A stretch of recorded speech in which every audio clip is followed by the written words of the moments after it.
A mother of 4 gone missing, then found murdered. It's the Karen Swift story, the woman last seen alive at a Halloween party and was a second woman also in danger. An all-new 2020 starts right now.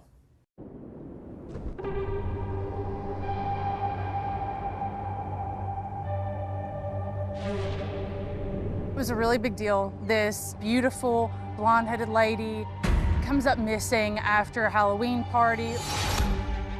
It was just supposed to be a fun night out, adults only. What's the overall view of this young mom who suddenly goes missing? People liked Karen, they liked being around her. Tonight, the shocking trial and the ex-wife you'll only see on 2020. This is a man I was married to that I shouldn't have been afraid of. But what about his first wife? My mom was going out more, which made me start to question why. When they found Karen's vehicle, it had a badly damaged flat tire. It appears that this screw was manually inserted into the tire. It was literally screwed into the tire. So this is where you found the smashed cell phones? In this area here. Not one, but 2 smashed phones. I thought maybe somebody saw her walking and grabbed her. She doesn't hold back. I can see Karen going over there and letting him have it. This case is wild, to put it mildly. It's wild because the circumstances are just so unique.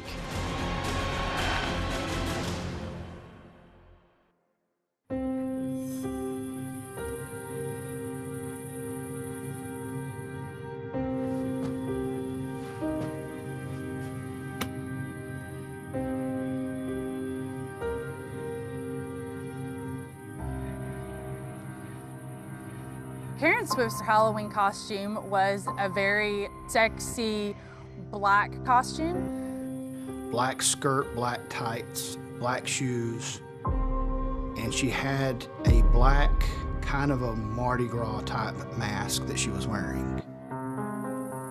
I think she was supposed to be a cat.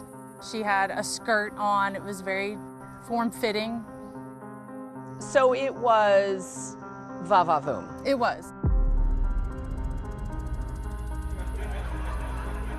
What began as an innocent night of Halloween partying was just the beginning of a tragic story that would engulf not only Karen Swift, but her whole family and almost everyone in this close-knit community. There was going to be a costume party on October 29th of 2011. It was held at a place that here in Dyersburg it's called The Farms. It's a country club that's attached to the golf course. Dyersburg, Tennessee is just a small hamlet in western Tennessee. It's not far from the Mississippi River. Dyersburg is a small, very closely knit town. Everybody pretty much knows everybody. I think the majority of the population still has that old Southern hospitality, kind of greet everybody, wave. If you know somebody when you're driving down the road, you wave to them.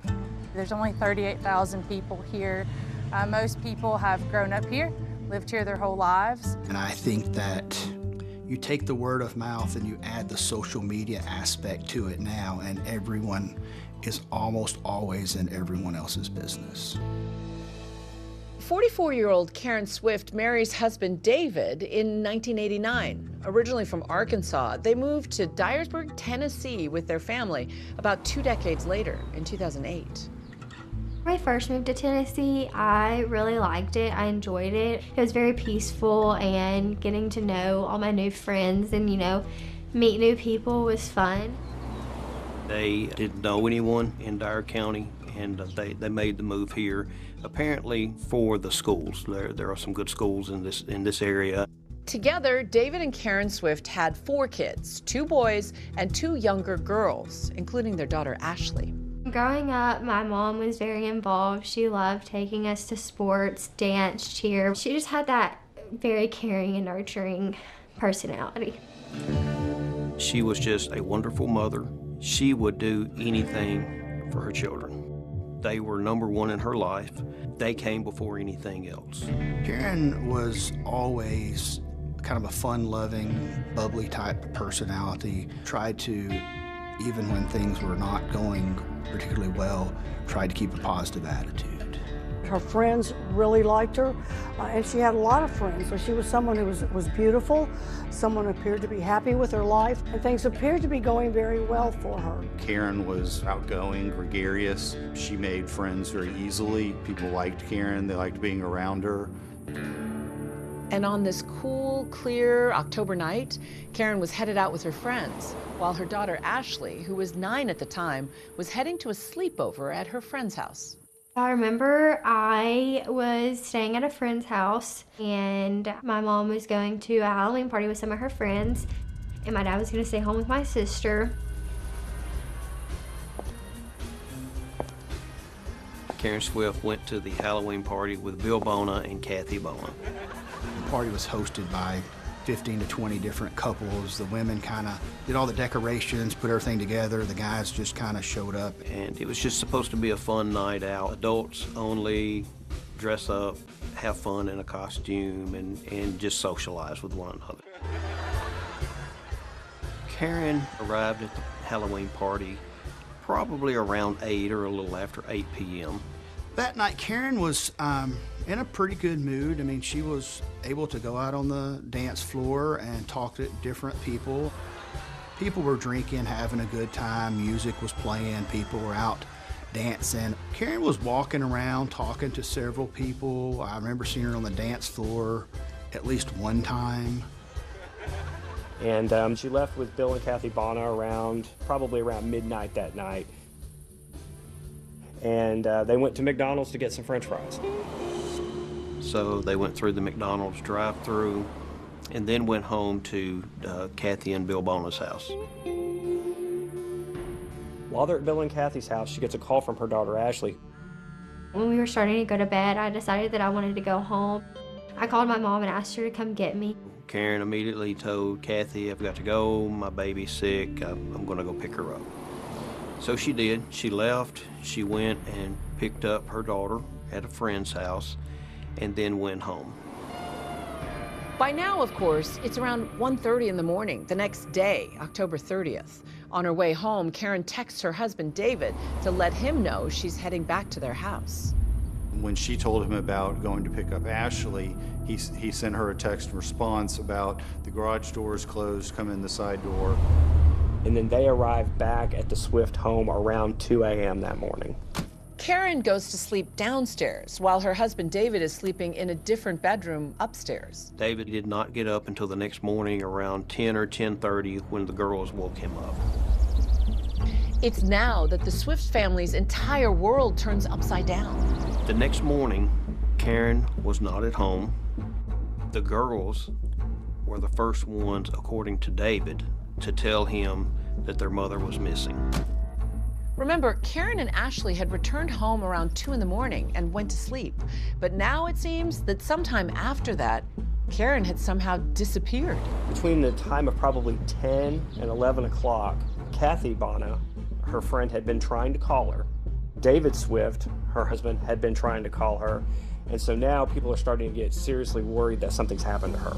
After Bill and Kathy Bona didn't get a response from her, they kind of said, well, something's not right. So they called David and asked him, where is Karen? And then they called the sheriff's office and said that she was missing. Shortly after that, David made a phone call to the sheriff's department and reported that his wife was missing.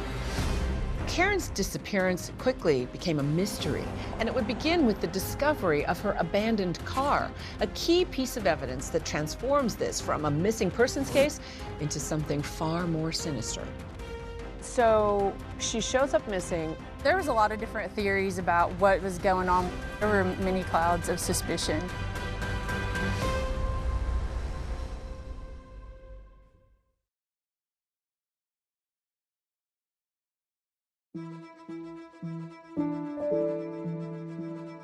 It was a really big deal.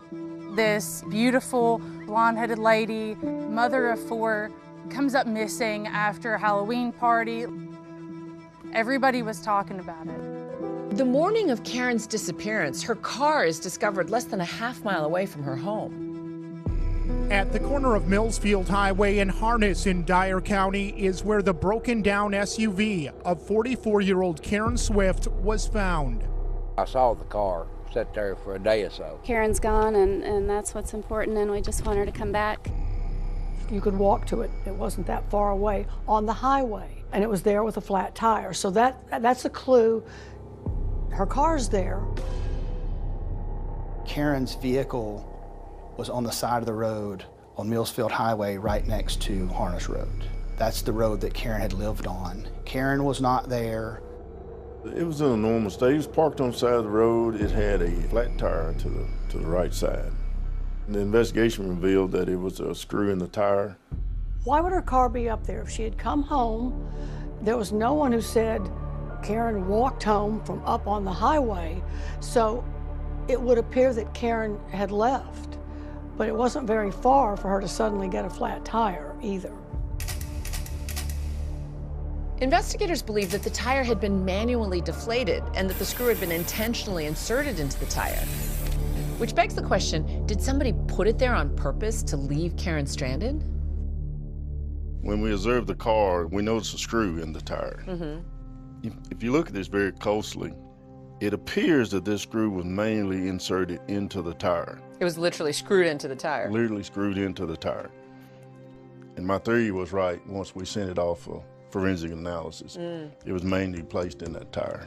And I wanted you to look at, show me this screw. This is one that you actually ran over. This is the screw I actually ran over in my patrol unit that went all the way up in the tire. And you can see where it was on the road. Yeah. A lot of friction. A lot of friction. This screw has no friction. The lack of friction making investigators believe the screw hadn't been driven on. But how could that be? They had not been in Dyer County that long because they had moved there. Karen's from Pocahontas, Arkansas, which is about 2 hours from Dyersburg. And it was about 4 years later that she disappeared. The Swifts seemed to have a great life in Pocahontas. They were young and in love and devoted parents, as their friend Holly Sutton tells us. We met through just public school and ended up being fast friends. They were excellent parents. They had rules. They were fairly strict. They did everything with their children. We moved ultimately for my dad's job to Tennessee. It was just a better opportunity. I enjoyed it. It was very peaceful. I do think she was happy. I think that she wasn't necessarily fully herself in Tennessee. Karen wasn't acting like herself, and turns out there was a reason for it. Strains on their marriage, David's new job as a manager at a manufacturing plant, and Karen's apparent change in lifestyle in Dyersburg worried those closest to her. She had just mentioned to me that it was very different. She just said that, she says, I don't know that you would like it here. But she did say that she was meeting people and getting out. I was used to her tucking me into bed every night or being home every night, getting up with her and going to the gym, and that kind of slowly stopped the longer that we lived in Tennessee. That was not their lifestyle in Pocahontas. They didn't even social drink. We didn't need that. It was hard to hear because that was not them. As soon as she went missing, it was Chief McCright's supposition that David, at the very least, had something to do with it. And we finally just decided that, hey, he's going to be the only person that can really help us in this case to tell us about where his wife might have gone. You have a seat for me right over there. He came in and gave my guys an interview. That interview didn't go very well, we didn't think. And I said, so are you going to a costume party, or what are you doing? Are you all having a party? And she said, no, I'm just going to Kathy's. I said, well, okay. He really wasn't concerned to me about where she might have gone. Okay, was there any kind of argument or anything then? No, I just, it was very brief. I wanted to make sure that Ashley was okay and that she was okay, because I questioned Karen about driving and getting her. I said, you know, if you can't drive, I will get Ashley. And that was all the conversation was. Okay. How close did you get to her? Could you tell whether she'd been drinking or not? Oh yeah, you could tell. I could always smell she drinking, you know. He was saying, like, you know, that she drank and she was pretty much an alcoholic. Although drunk and been drinking, and she was so drunk once that she was had passed out. He was just so drunk that Sharon was drinking so much that. So that was just, you know, I should, as a husband, be concerned about where is my wife. If you had to use an estimated guess right now, where do you think she is? I don't know. I'm so worried about her. I would say my dad's reaction was, he was obviously very worried, but you have to think I was 9 and my sister was 5, so I think he was trying to put on a very brave face for us. As the search for Karen Swift continues, investigators are reminded of a horrible incident Karen had with a neighbor just months before. There was an issue where John Hogshooter had poisoned a couple of dogs in the neighborhood. One of the dogs belonged to David and Karen Swift. Anybody who has a dog and they say their neighbor poisoned their dog, that would certainly be bad blood. She doesn't hold back. If she feels that she's got something to say, she's going to say it. A suspect emerges for investigators.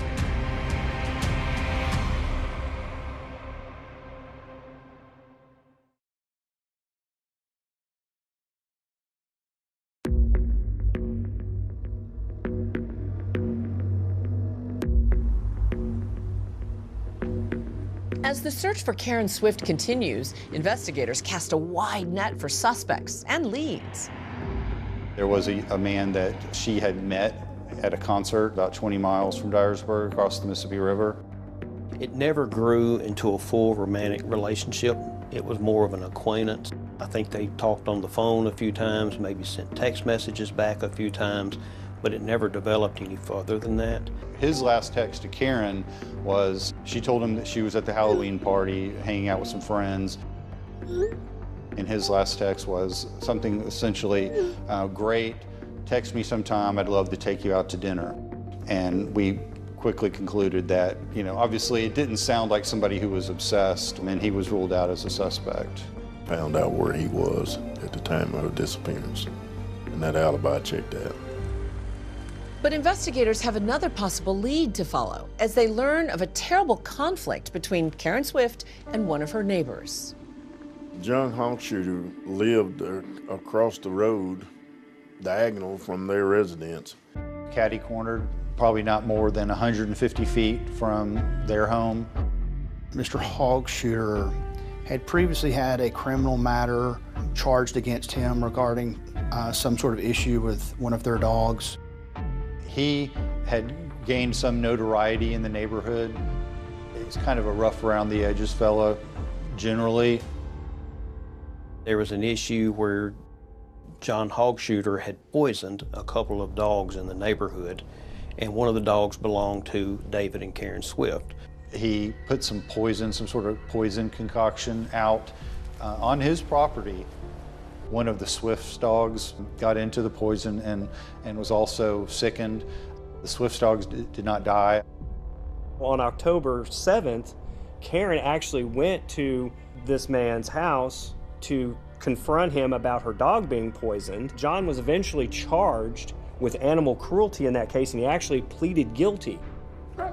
While one neighborhood dog did die from the poisoning, the Swift dog managed to survive after being rushed to the vet and having its stomach pumped, the incident creating bad blood between the neighbors. Anybody who owns a dog and they say their neighbor poisoned their dog, that would certainly be bad blood.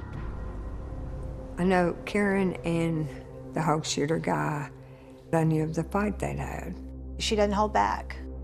She doesn't hold back. Like, if she feels that she's got something to say, she's going to say it. When she was missing, he became one of the first suspects that the sheriff's department looked at. Investigators want to talk to John Hogshooter. He'd been poisoning neighborhood dogs, including Karen's. They bring him into this interrogation room, and they have some questions to ask.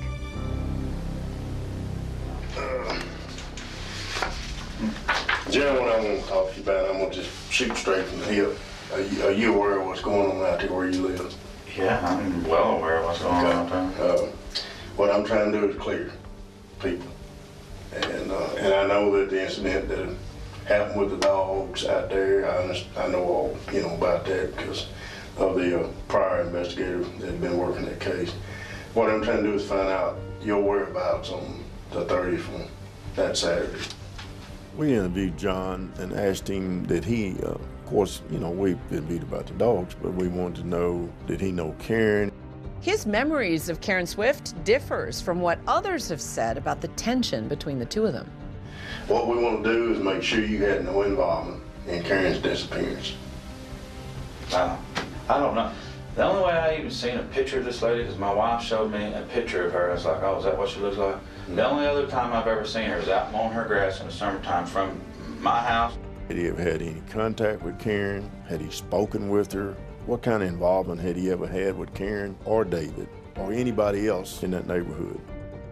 I go up there and talk to him and sit out on the porch. From that area, from my house or his house, is the only time I've ever seen that lady. Out there mowing the yard. She's in a bikini, what do you think? Everybody's gonna be, like, right, I understand. We're men, You're a man, you're gonna look at her, ain't you? Yeah, but just like, yeah, she's in a bikini up there, and that's it. And that's the only time I've ever seen her. And he said no, he just saw her at one time out in the yard, and, like a neighbor waved or something to the nature of that. When did you find out that this woman was missing? When did you know about it? I would say probably somewhere in the middle of the week. This past week? Yeah, or whenever she came up missing, probably in the middle of the week. Somebody tell you, or you see it on the news, or? How did I find out? Maybe it might. Well, I don't have TV, so I don't watch TV, so I don't know how I found out. My wife may have told me, or I don't remember. I think because I honestly don't know. As soon as they started talking to him, he was extremely cooperative. Where is my truck? It's locked up and impounded in an enclosed building. They impounded his vehicle. They got a search warrant, searched his house. What I'm trying to say, if we want to look at your house, I'd rather for you not to go home before we got there. That's what I'm saying. Well, my clothes and stuff, I washed my clothes over at my daughter's house, so all my clothes, I'll probably go over there and take a shower and get my clothes for sure.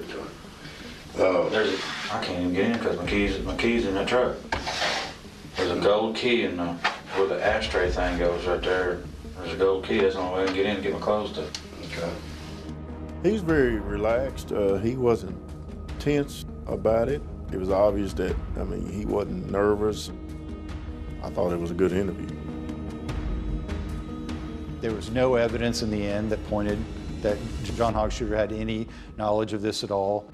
But then investigators find Karen Swift's 2 cell phones, almost totally destroyed, near the property of John Hogshuter. Finding these 2 phones very close to John's property was very concerning for the police. When we discovered the phones, they were damaged. They were crushed. Somebody might have stomped them and then pitched them there.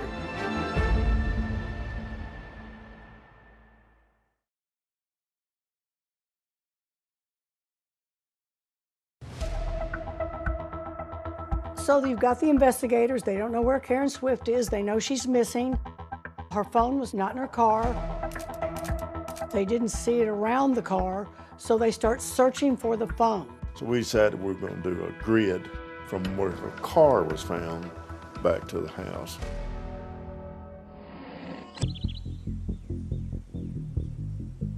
So this is where you found the smashed cell phones? In this area here, the phones were found. Yeah. They found 580-something feet from their driveway, from Karen's driveway to this location. A highway patrolman comes across not 1, but 2 smashed phones. This is images of them, right? They were shattered. That phone was shattered before it even went there, because if you had thrown it in that grass, you would never got this damage to this phone. But as close to the Swifts' home as the phones are, they're also very close to John Hogshuter's home. That neighbor, the Swifts say they had a confrontation with. Finding those 2 phones within proximity of John Hogshuter's house raises many, many questions for investigators in this case, for obvious reasons. Investigators found out that Hog Shooter was at this church event. We knew where he was on her day of disappearance, and we were able to establish his alibi. There was no evidence in the end that pointed that John Hogshuter had any knowledge of this at all. A thorough investigation was done, and he had alibi witnesses, and we were able to pretty quickly eliminate him as a suspect. With Hogshuter cleared, the investigation continues. At this point, the most important unanswered question, where is Karen? Some people just walk away from their lives. It happens all the time. Without a body, they don't know that a crime's been committed.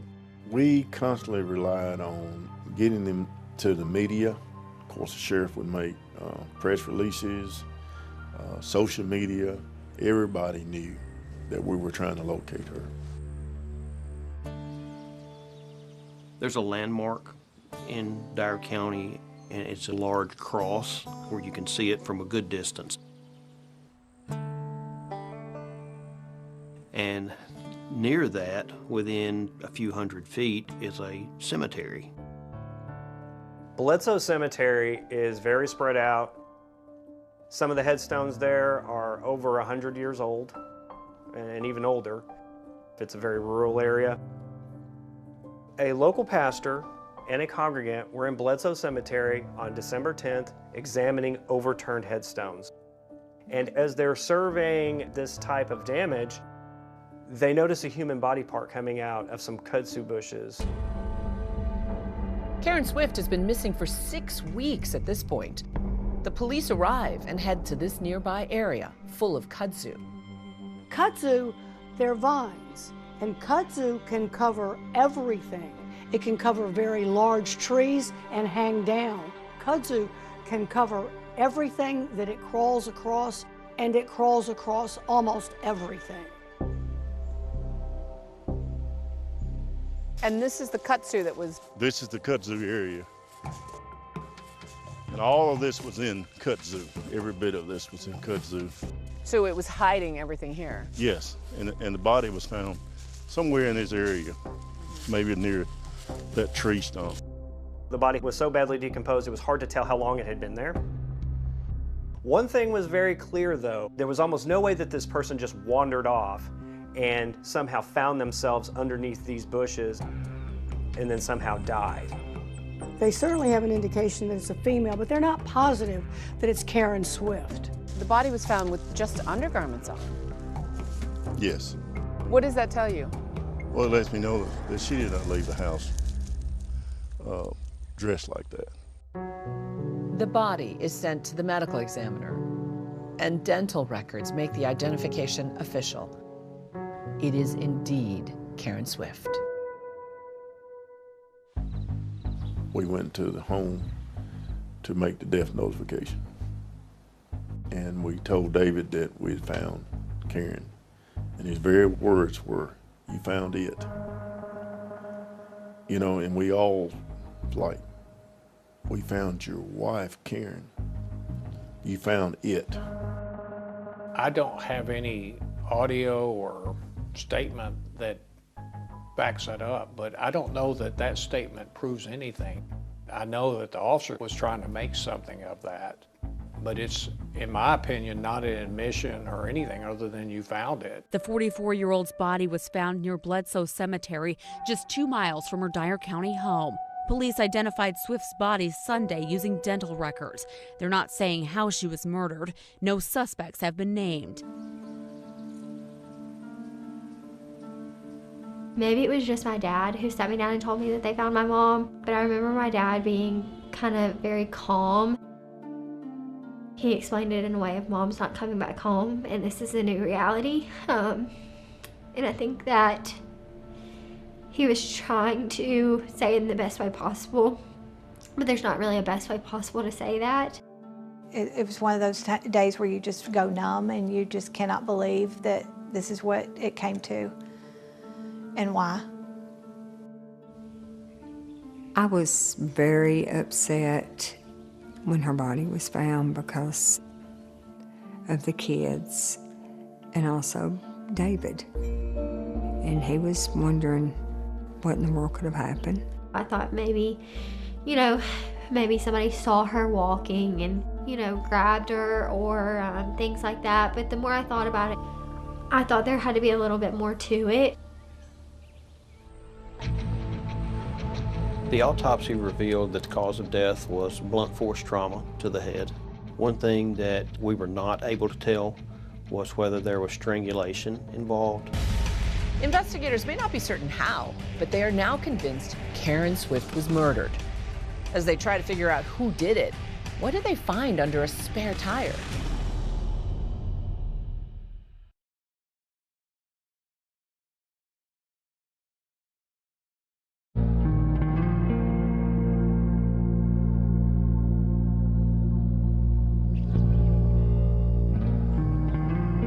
As investigators in Dyersburg look into what is now a murder case, they learned some messy details about Karen and David Swift's marriage. Remember, they had moved here to Tennessee from Pocahontas, Arkansas. Karen and David met in Pocahontas. They got married in 1989. Karen and David had what could be best described as a tumultuous marriage. I know that maybe there was some affairs going on in Arkansas. He ended up having a marital affair with this lady, and a child was born as a result of that affair, and they divorced at that time. For a lot of couples, that might have been the end, but David and Karen are able to reconcile. They're divorced for only about 7 months when they remarry in 2000 and continue raising their 2 sons together. And so then David and Karen go on and have their daughters Ashley and Keely. Now, sometime in the mid-2000s, Karen has an affair. David finds out. He forgives her for this. They reportedly move on. He decided to quickly move the family to Dyersburg. So it's David and Karen living in the new house with 3 of their 4 younger children. The oldest son was now in college. He felt like if they didn't get away from the problem that we're having in Arkansas, their marriage would never work. And it did, you know. I mean, they had got along for quite some time, and then things went from bad to worse. That's because once the couple moves from Arkansas to Tennessee, more problems spring up. Karen makes new friends, and David and Karen have very different views about what happened next. It didn't seem like David was happy with those friends, and they weren't especially happy with David either. It was clear that once she started this friendship with these new friends, that she was moving away from David. It was midnight. I heard her sneaking out of the house. He talked about it in that police interview. You know, I've seen nights that she would speed down the drive and Ashley's chasing after her and stuff, not wanting her to leave and go out at night. It did get to a point where I feel like there was a little bit of shift in my family, and my mom was going out more, which made me start to question why. As investigators learn details about what was going on, questions are raised about the nature of David's behavior towards Karen and if his alleged behavior crossed a line. When David got upset is when Karen would be absent from the house. He wanted to know where she was. He would wake up, she would be gone, and he would get out to see where she was at. David might be following her, but to him, it made perfect sense. He told people he had reason to worry about her and their kids. And his attorney says he thought she might be cheating on him. If it's late at night and your kids are in bed and you're home after a work day, you know, you might understand why somebody would say, hey, what's going on? Or can I ask you some questions? I think David just wanted his wife to be at home where she should be with him and the kids. She claimed it was controlling. I don't think so. But Karen let it be known she had had enough. She wanted another divorce. Karen wanted to file for divorce because she felt David was too controlling of her Frankly, if we had to go to court, the inappropriate marital conduct would have been what I would refer to as kind of a stalkish behavior. But Karen doesn't have enough money of her own to file for divorce, so her good friends, Bill and Kathy Bona, loan her the cash. Not only that, the Bonas say they gave Karen a second phone to use to get around her husband, to talk to her divorce lawyer. Karen told me that she had a secondary phone, that the number that she was talking to me on was a secondary phone, and she did not want him to know that she was calling and talking to me about a potential divorce. Investigators understand why they found those two smashed and discarded phones. She was afraid to be present when he was served. It was a substantial amount of money that she was asking for, so I think that had a big impact on David when he received that. And in the meantime, the couple continues to live together in the same house. She was living downstairs, David was sleeping upstairs. I didn't notice anything different, you know. We all went about our business. She chose to live in the home. And my take on it was that she wasn't afraid of him. She didn't ask for order of protection because there had been no issues of physical violence. David continued to say things to Karen wanting to call the divorce off. He wasn't happy about the divorce. To prosecutors, the possible divorce and the issues in the marriage are reaching a boiling point. I believe that he had the attitude they had reconciled before or had problems before, and perhaps they could just talk through it and continue on with their life. And he said she wasn't having it. He said there was just no way. Was it enough of a motive for murder? Investigators had some evidence, including those smashed cell phones found here. And there were those divorce papers that David seemed to have hidden under the spare tire in his car.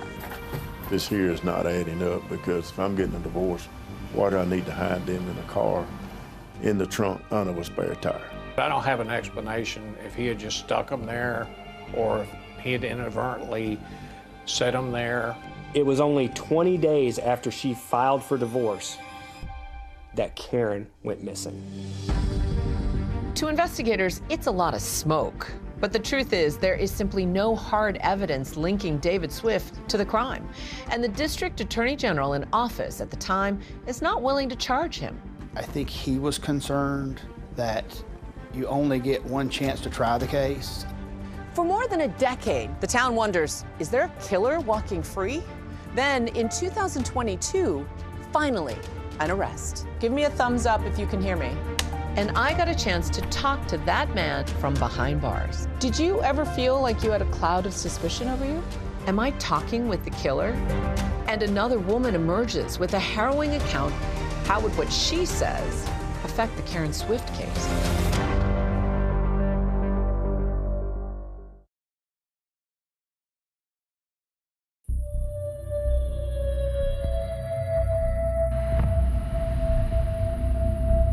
The night that Karen was last seen, she went to a Halloween party. I mean, the body was here for a month. Undetected. They investigated and they investigated, and everyone was like, when are you going to find a suspect?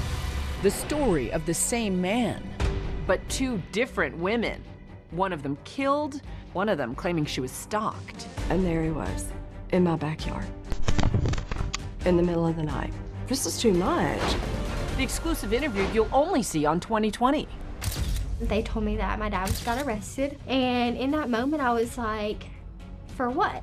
How big a deal was this trial in Dyersburg? This trial was huge. They didn't compare the fingerprints. They had tunnel vision. I'm sorry. It's all right. This is a man I was married to that I shouldn't have been afraid of. And why is this happening?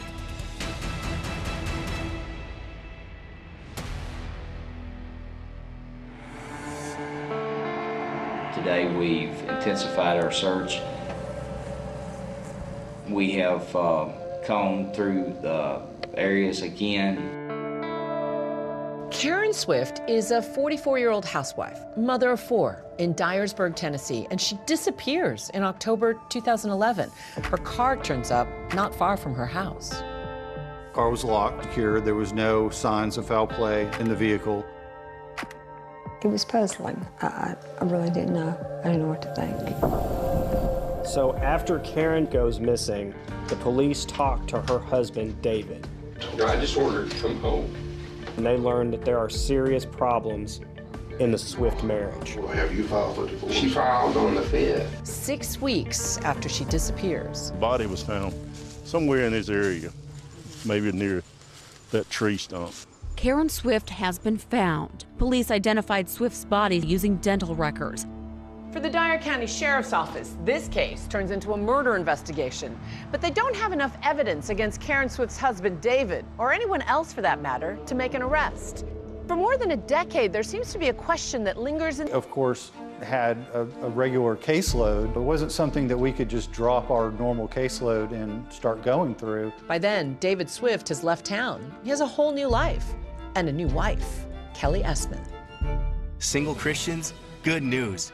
At ChristianMingle.com. I met David on Christian Mingle in January of 2014, and we dated for about 2.5 years, and then he moved to Alabama when we got married.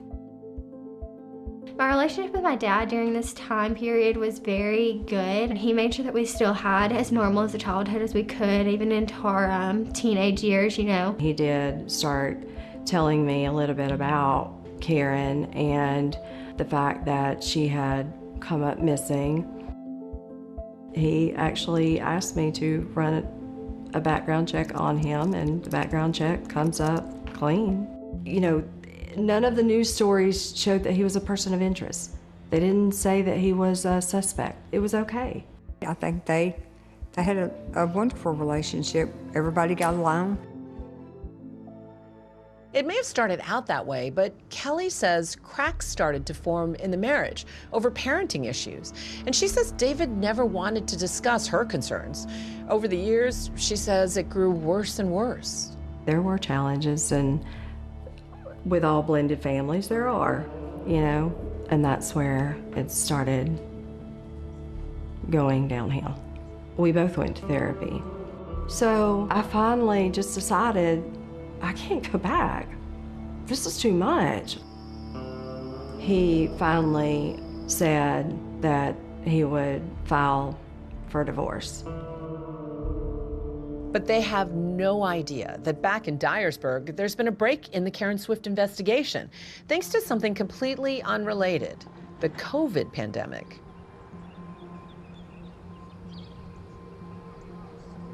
It was actually good for this case, because at that time we were not allowed to have in-person court.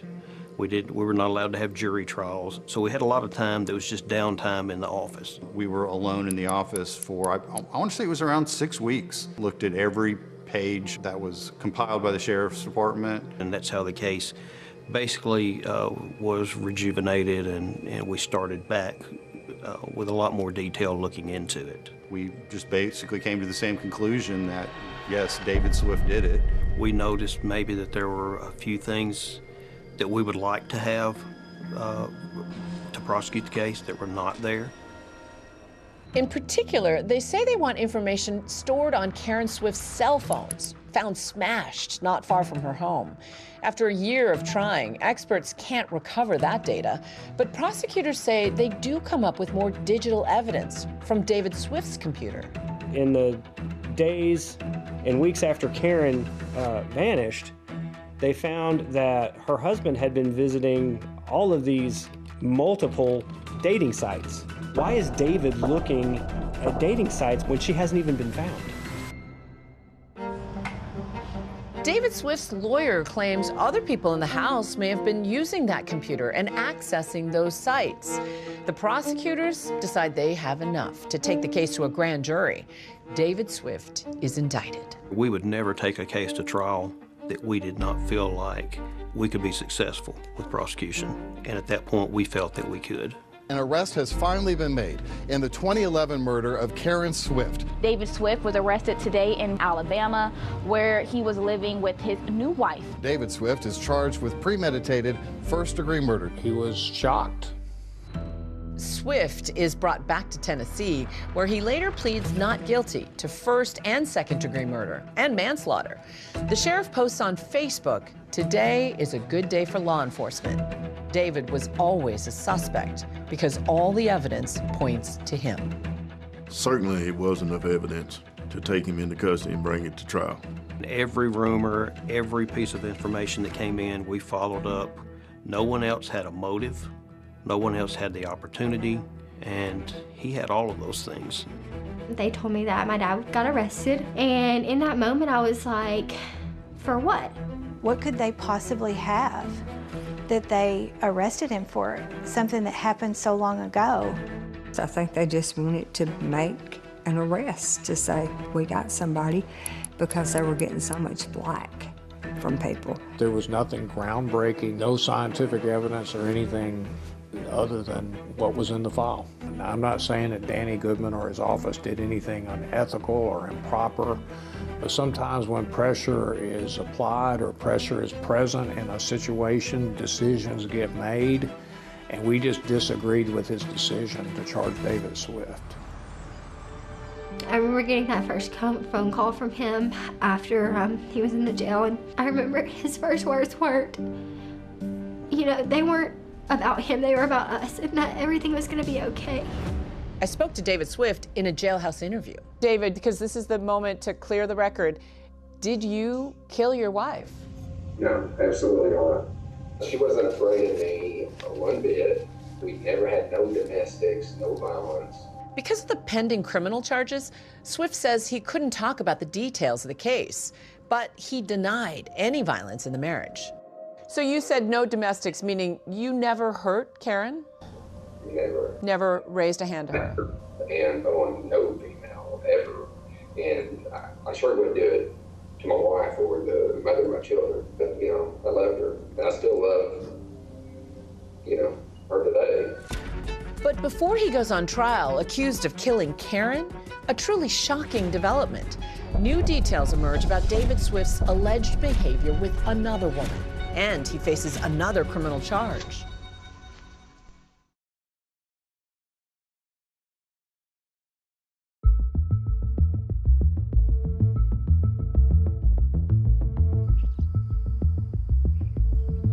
Weeks after David Swift is arrested and charged with his wife Karen's murder, he's released after posting a $200,000 bond.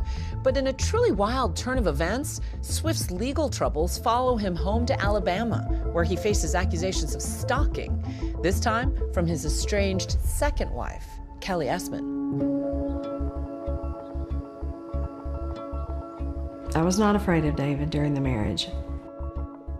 Towards the end of my marriage, I was not necessarily afraid of him. After I separated, there were periods of time when he would call me, asking me, you know, where are you going?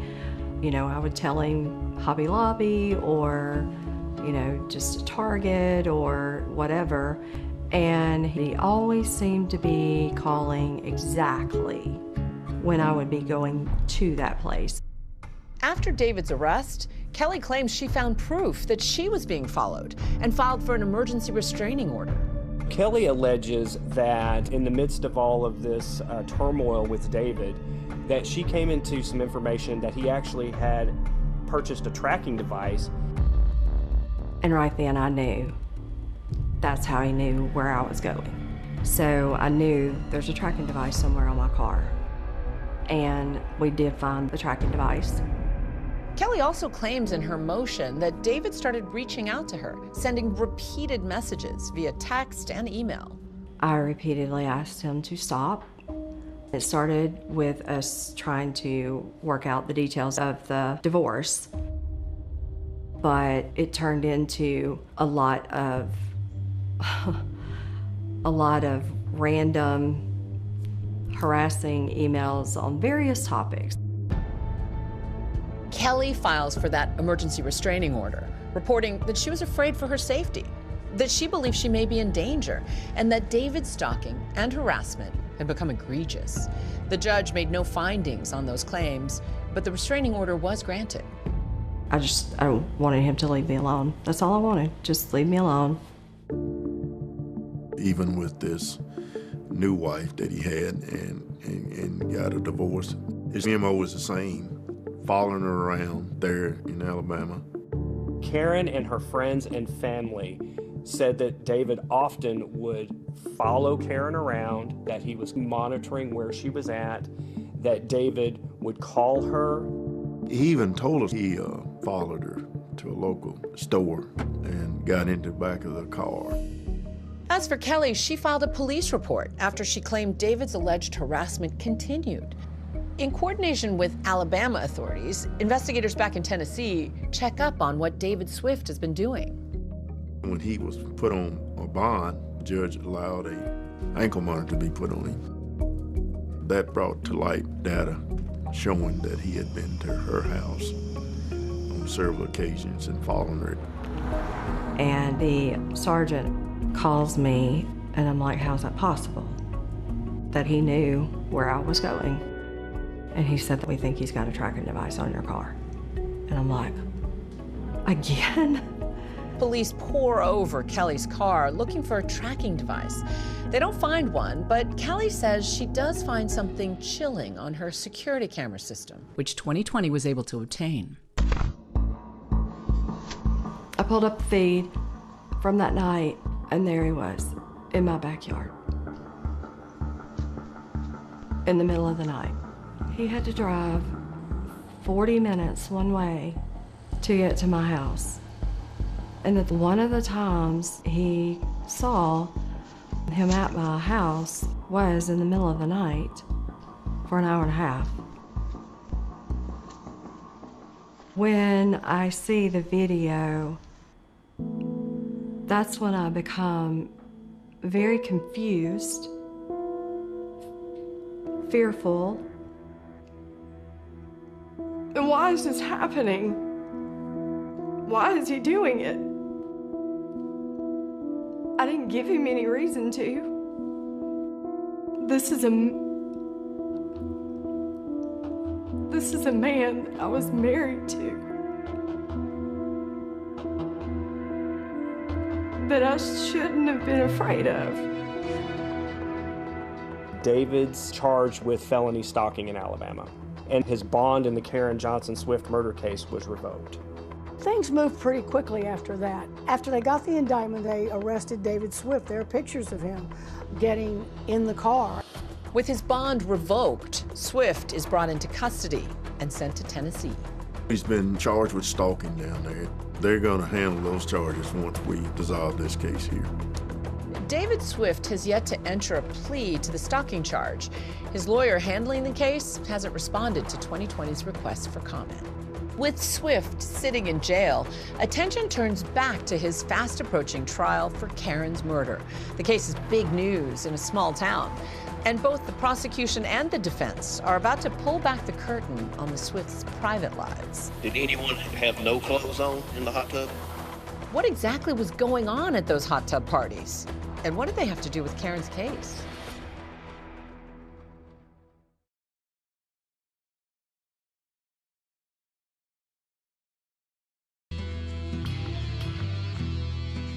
A man accused of killing his wife more than a decade ago is back in Tennessee.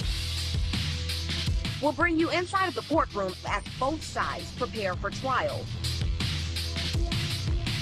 News of David Swift's trial puts Dyersburg on the map in a way locals have never seen. When there was finally an arrest in Karen's case, you had TV crews, newsprint media, all these people flooding in to Dyersburg. How big a deal was this trial in Dyersburg? This trial was huge. It was high profile. It's been the #1 trial of public interest in Dyersburg. Interestingly, Karen Swift's murder trial doesn't take place here in Dyer County, Tennessee. Instead, a judge issues a change of venue, and David Swift is tried for murder 50 miles from here in Weakley County, Tennessee. As opening statements begin, the prosecution makes it clear that there is no smoking gun against David Swift. You are not going to see fingerprint analysis. You're not going to see ballistic testing. We will, however, give you several pieces of a puzzle. And when we get through giving you all of those, we think that we're going to have a complete picture. We knew that a jury would want to see some type of weapon that was used for the murder. And it was just, we were never going to have that in this case. But the prosecution lays out their theory that David Swift didn't actually need a weapon. We submit that the defendant dragged her to the garage. Once inside the garage, the defendant stomped Karen on her head with such violence that it caved her skull in. I was shocked when I heard that because I had not heard that before, and I'm like, okay, we'll see the evidence of that. The autopsy showed that there was starburst fracturing on the left side, which indicated that her head was against something solid and then was struck from the other side. And our theory is that solid object was the concrete in the garage. The defense counters that the investigators never found any evidence in the garage to back up this theory. So you actually walked around the garage and looked at it when you first went out there with Mr. Swift? Yes, sir. All right. You didn't see any blood or smell of strong bleach, did you? I did not. The prosecution then switches gears to focus on Karen's abandoned car. Remember, investigators say that her tire appeared to have been deliberately punctured. The flat tire, I think, is one of the more significant pieces of the puzzle in this case. One thing I did observe was a screw that was in groove number 3. The screw was slightly below the tread surface. And does that have any significance to you in your examination? Yes. When a object punctures the tire in the tread area, it will actually rebound as it goes through the tire because of the elastic nature and the structure of the tire. Could you imagine a situation where a screw entered the tire in service like this, where it ran over an object, perhaps a pebble or a stone, that could have forced the screw head beneath the tread surface? Well, I wouldn't say it's impossible, but I would say extremely improbable. It was their contention that the tire was intentionally deflated as a ruse to make people believe that Karen had actually suffered from a flat tire, and that's why her car was there, when in fact that was not the case. But the defense brings in their own expert, who testifies that the screw could have accidentally punctured that tire. There's other vehicles could kick up screws or nails. You know, say you're following a construction vehicle and some are on the back of the trailer and they bounce off and you just happen to be behind it. Who knows what angle it's going to strike your tire at as you're going down the roadway. My expert actually did test on a light tire on a similar wheel and, you know, tried to recreate that and explained it to the jury. And I think the jury has to decide which they believe. The prosecution also calls Karen's friends, Bill and Kathy Bona, to the stand to testify about how they viewed Karen and David's relationship.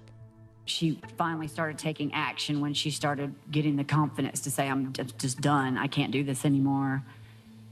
And the controlling and accusations, she was ready to be done with the marriage because she needed to get out. The defense argues that Karen had full control of everything she did. She did the behavior she wanted to, and that's just a reality. And as we move on closer to the time she got a divorce, she would come and go as she wished. Prosecution asked the Bonas about Kathy's 40th birthday celebration, where they hosted an after party with a group of their friends, which included the use of their hot tub. The Bonas testified that this party led to a confrontation with David Swift. How were people dressed? Some people had swimsuits, a couple people did not. When you say they did not, did they have anything on? No. They were nude? Yes. Do you know if Miss Swift was in the hot tub? It was, yes. I mean, I don't remember specifically seeing her, but she enjoyed getting in the hot tub when she came over, you know, in the wintertime when it was cold, so I'm sure she was. Was Mr. Swift present that night? He wasn't at first, and he wasn't invited, and he wasn't welcome. Mr. Swift burst into the door, you know, there and startled me and asked where Karen was. What was his demeanor at that time? He was agitated, I would say, but I would also say it really caught me off guard. I thought, I don't like this, and I went to get out of the chair to go, you know, ask him to leave, basically, and he came down the stairs and left. How did he appear when he came down, as far as his attitude and demeanor? I mean, he came down the stairs and left abruptly and left through the door, you know, quickly enough where I couldn't even really get a word in edgewise.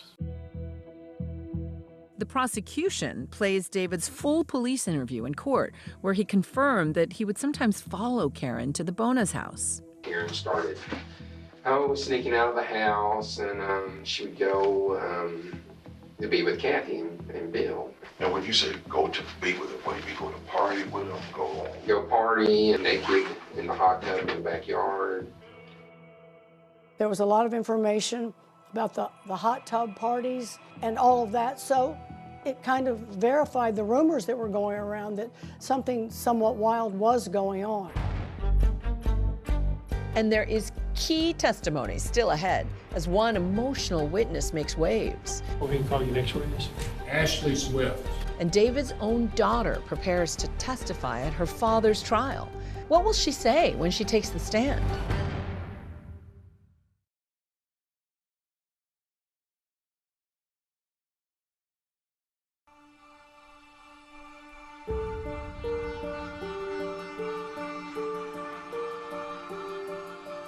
Inside the Weakley County Courthouse, attorney Daniel Taylor dives into one of the most memorable cases of his career. I've been a trial lawyer for 32 years, and it's the most media attention on any particular case that I've had. This is 2011. After all those years, there's been no scientific breakthrough or anything. There's been nothing new that's come in or anything. After all this time, there was a charge. The defense contends that the reason David would follow Karen was because he was worried about what was going on at those hot tub parties. There were issues about conduct and things that were going on, adult parties, things about hot tub parties, and just some things that maybe some others considered not appropriate. They call her friend, Robin Alford, who testifies that she saw Karen passed out at Kathy Bona's birthday party.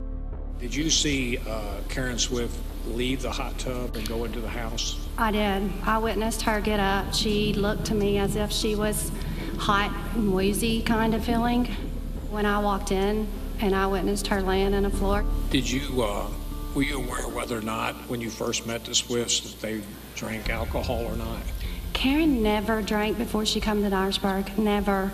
And I don't think that she could handle her alcohol at all. The defense points out that in his police interview, David did express concern for Karen's welfare. I'd have to go get her and drive her home, they call me.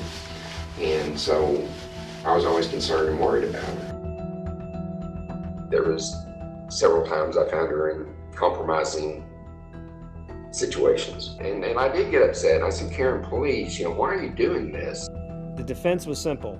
David Swift did not kill Karen Swift.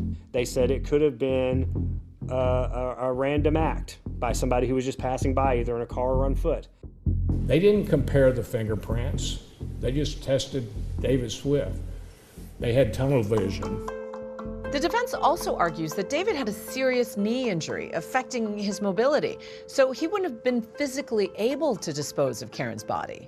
They said he had this injured leg, so he could not have possibly picked her up and placed her in the cemetery. Did you notice anything about his leg or how he was walking? He had a knee brace on and he had crutches. Multiple witnesses for the prosecution dispute the seriousness of David's knee injury. Was he using crutches? I've never seen no crutches on Saturday. Do you appear to be injured in any way? You could see him using his crutches while he was talking about it. After he got done talking and they went in the house, he just walked like he didn't need crutches anymore. I thought that was strange. Even if he is faking it, it's still there's a visual there. The jury is repeatedly seeing people get on the stand and say, yes, I saw him on these crutches. Yes, I saw him on these crutches. The defense also disagrees with the prosecution's account of what happened inside the Swift home on the night of Karen's murder. So part of the prosecution's theory of the case was that David comes into Karen's room, takes Ashley, the daughter, out of the bed and goes and puts her in bed with the sister Keely. He returns to the room and Karen is either asleep or in a very incapacitated state, and then something happens where he ends her life. Then the defense calls an essential witness to challenge that theory. Would you tell everybody your name? Ashley Swift. I was nervous to go on the stand, and they decided to call me early. And so in that moment, I did freak out a little bit just because I hadn't mentally prepared myself. Ashley, who was only 9 years old when she saw her mom for the last time, describes what she remembers about the hours before Karen disappeared. You're not used to testifying, so let me just ask you a few things, okay? Okay. When your mother picked you up, did she pick you up in her car? She did. And where did y'all go after that? We went home, back to our house where my sister and my dad were.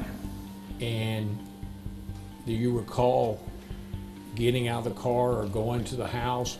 Do you recall everything about that night?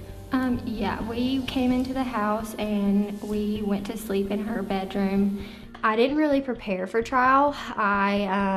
Whatever was asked was what was asked, and however I answered was however I answered, and I told the truth in everything that I said. And Ashley testifies that it wasn't her father who moved her from the bed that fateful night. Oh, I know it was my mother. How do you know that? It's instinct to know your mother versus somebody else. You have that bond with that person and you know who it is. But you didn't actually see her? No, but I felt her. There were some times during my testimony where they were trying to, I think, trick me into thinking that what I felt and knew was something else, and I made sure to own that. It was my testimony. So you actually don't know for sure then, do you? I mean, I have a pretty good instinct to feel what my mother feels like. Seeing his oldest daughter take the stand becomes a visibly emotional ordeal for David. I know that it was physically tough, and he knew it was difficult being asked questions. And finally, after 2 weeks of heated exchanges and moving testimony, there are fireworks inside the jury room where lines are drawn in the sand. It was divided pretty much down the middle. It was basically the guys against the girls. As the courtroom holds its breath for a verdict.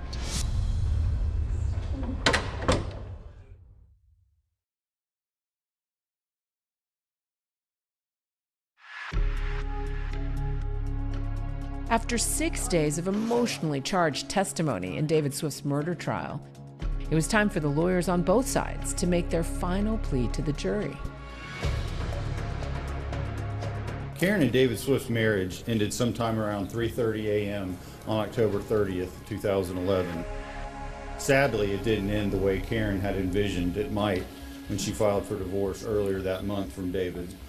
My job in closing argument was to convince the jury that there was only one person that could have done this, and that's what I attempted to thread all the evidence together and present them with a coherent theory of what happened that evening. There was only one person in the planet that could have killed Karen Swift, and it was David.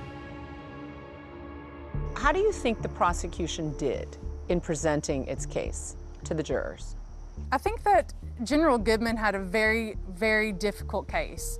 It was an inherited case. It was very old evidence. I think that he did the absolute best that he could to try to bring justice to Karen Swift.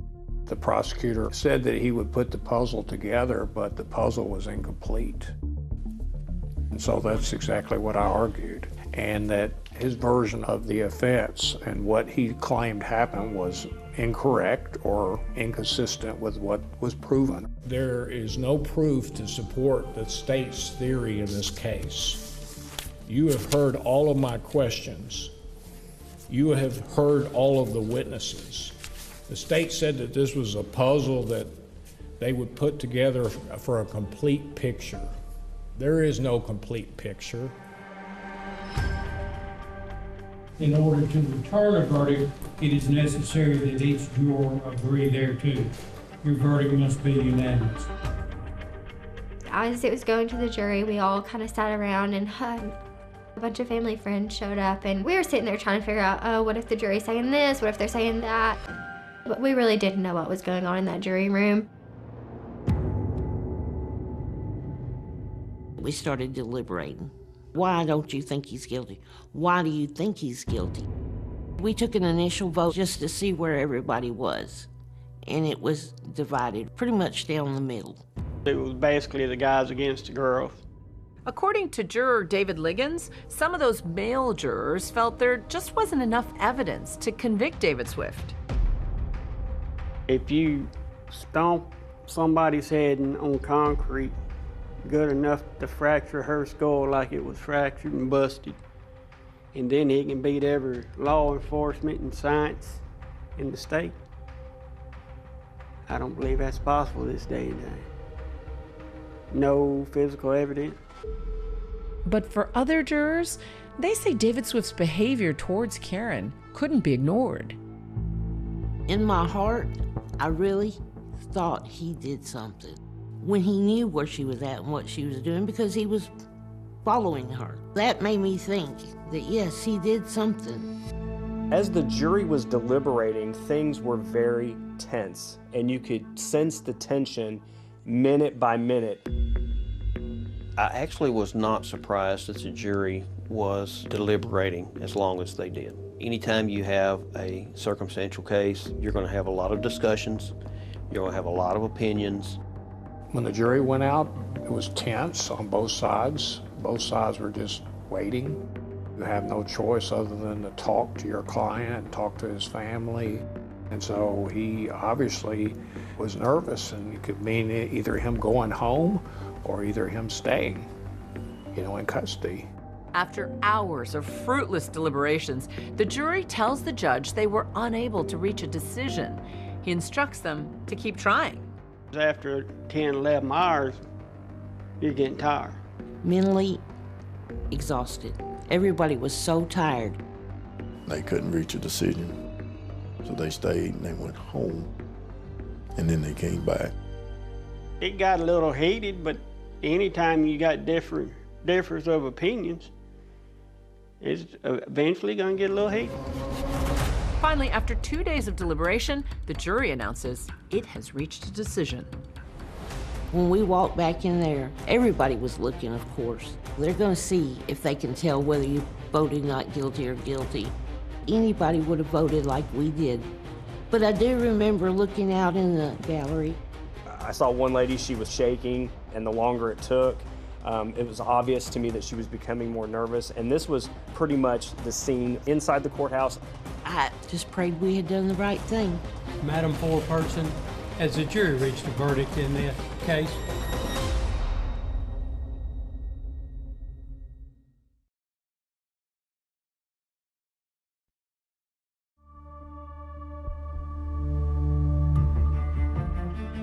After 2 days of grueling deliberation, the jury has come back in David Swift's murder trial. Has the jury reached a verdict in this case? No, Your Honor. Do you feel like that it is likely that the jury on continued deliberations will reach a verdict? No, sir. I think the best word to describe what happened as the verdicts were being read was shock. Does the jury agree on the highest level of offense that the defendant is either guilty or not guilty? Yes. What is the verdict in that? Not guilty. The jury came back not guilty on first-degree murder, not guilty on second-degree murder, and they were hung on voluntary manslaughter. Do you all believe that the jury is hopelessly deadlocked with respect to the charge of voluntary manslaughter? I see everybody nodding their head yes. I was just sitting there in the chair. I was just kind of just numb. I was like, I can't believe this. We spent all this time presenting the facts, and apparently they just didn't get it. The jury didn't get it. The first two officers on the scene said that they did walk into the garage that day. I'm sorry, you could smell bleach if he had bleach in there. You could see the blood if he ain't cleaned it up yet. When they gave me a scenario, that's where he done it. and then they can't find nothing. That ended the case for me. I think it stopped at manslaughter because I felt like he did something. In my heart, I really thought he did something. When the verdict came in, your reaction? Honestly, I really was not surprised. Reasonable doubt was everywhere. I think the way that the prosecution laid it out was the only person that could have done it was David Swift. They didn't present proof that said that it was David Swift. If I removed myself and my knowledge of the case, and I was an independent person, I would have had to have rendered a verdict of not guilty. One detail that the prosecution wasn't allowed to introduce at trial, David's indictment for allegedly stalking his second wife, Kelly. But some jurors say hearing about that accusation wouldn't have made a difference.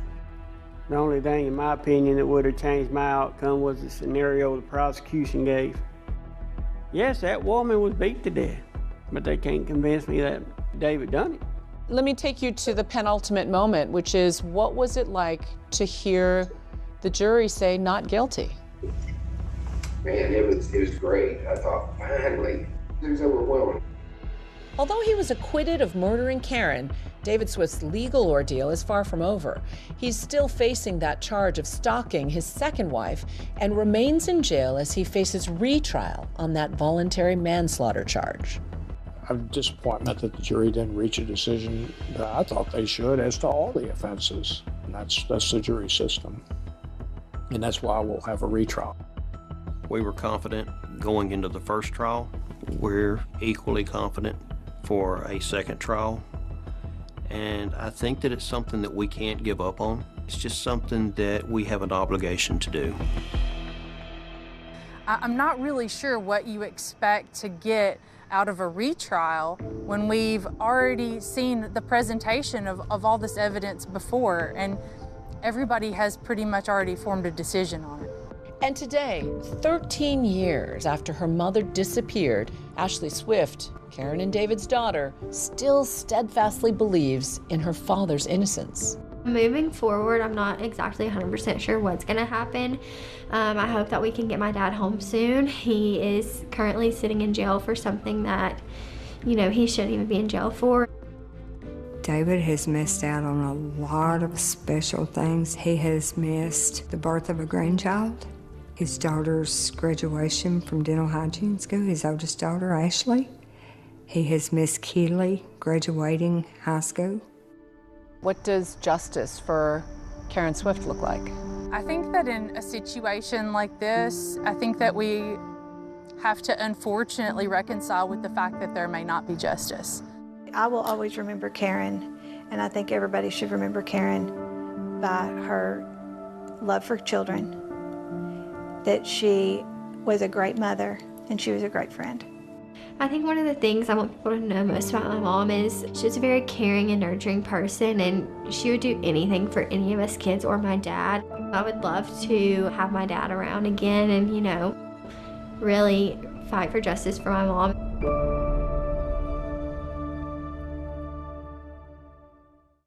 That's our program for tonight. I'm David Muir. And I'm Deborah Roberts. From all of us here at 2020 and ABC News, good night.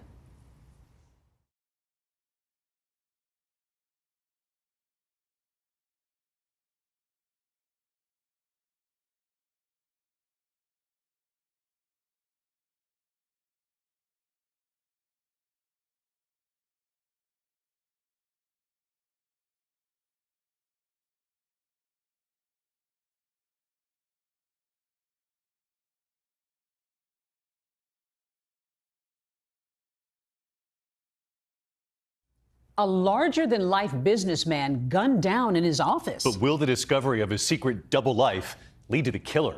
An all-new 2020 starts right now.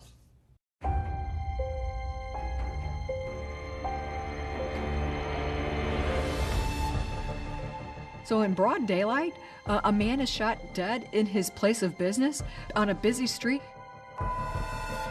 I knew as soon as I saw it. I knew he was gone. Just 2 blocks behind me, Bob Eidman was found robbed and murdered. Bob Eidman was shot 3 times. That third shot is being an execution.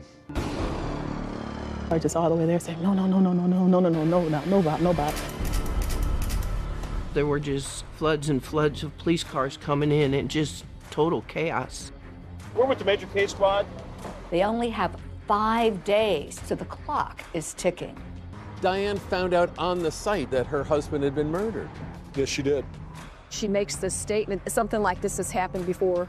There were numerous individuals who could have done something such as this. He asked me a question that just kind of floored me. He said, "We're trying to find out about your brother's lifestyle." What is it like to all of a sudden learn that there's this whole other secret part of his life? People are going to find out some stuff they're probably not going to like.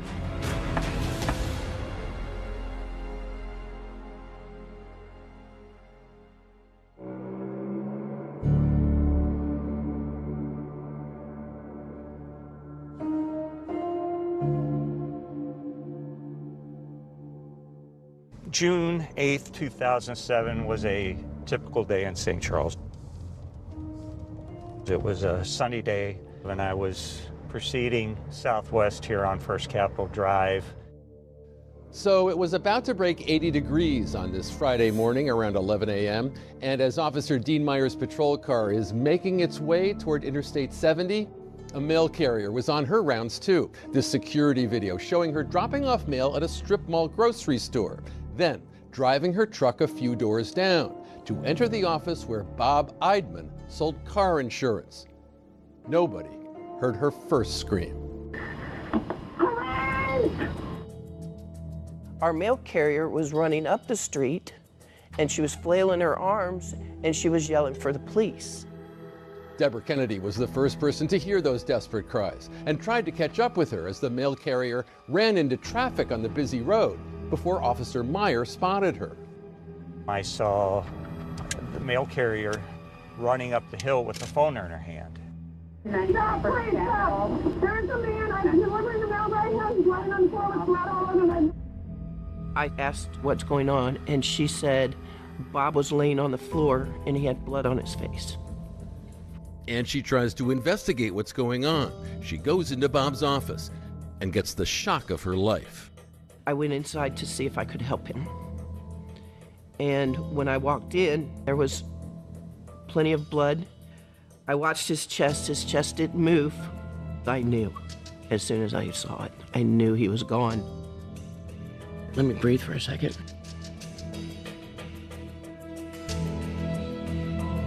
It was St. Charles's first murder of 2007, and right from the start, it was the kind of thing that just isn't supposed to happen here. That's because St. Charles, Missouri is an idyllic bedroom community. It's just over the bridge from St. Louis with a historic downtown and historic values as well. I guess the idea is that you're supposed to shed the stress of the big city as you come across the wide Missouri River and land here. But as we know, money woes, lies and rage and desperation, the grip of fear, they do not stop at the river's edge. Now we've got a whole team of officers from the St. Charles Police Department. They've converged on the scene of Bob Eidman's murder. There were just, floods and floods of police cars coming in and just total chaos. Immediately I responded to the area, to the scene. Bob is laying on the floor between the two desks. He's laying on his back, and there's a pool of blood around his head. Bob Eidman was shot 3 times. The first shot was superficial. It was a grazing wound to his chin. The second shot was to his neck, shoulder area, which knocked him down. According to St. Charles homicide detective Don Stepp, the third and fatal shot had been fired through Bob Eidman's left eye as the assailant stood over his prone body. I would definitely classify that third shot as being an execution. This was an insurance office, and it was a fairly open area. We collected bullet casings, bullets, bullet fragments. We would mark the position, set up little yellow tents called photo markers. We would photograph it. We dusted for fingerprints. You're hoping that maybe you will find one fingerprint that may lead to a particular suspect. Police are seeking out anyone who might have spotted something that morning in Bob's office. With her office directly below Bob's, Deborah Kennedy didn't see anyone, but she might have heard something. I think it was probably around 10:30 or 11 o'clock. A friend of mine had come in. You know, I heard a couple noises, and we both kind of looked at each other, and then I heard a big thud on my ceiling. And we're kind of like, what the heck, you know, is Bob doing up there? And so, being the way I am, I yelled up through the rafters, you know, hey, Bob, keep it down. I'm trying to work down here. We came to the conclusion that those loud bangs that she heard was the gunshots in Bob's office. Police quickly worked to gather information about the victim. His name is Bob Eidman. He's 48 years old. He was married for a very long time, had no children, and worked in the insurance industry. But just recently, like the past 2 years, had just started this new company. He'd got like a franchise. He just started that on his own. As news begins to spread that something bad has happened at Bob's office, concerned friends and associates in the insurance business, they rush to the site, like the longtime colleague who asked that we call her Dana. What made you want to go over there? That's my friend.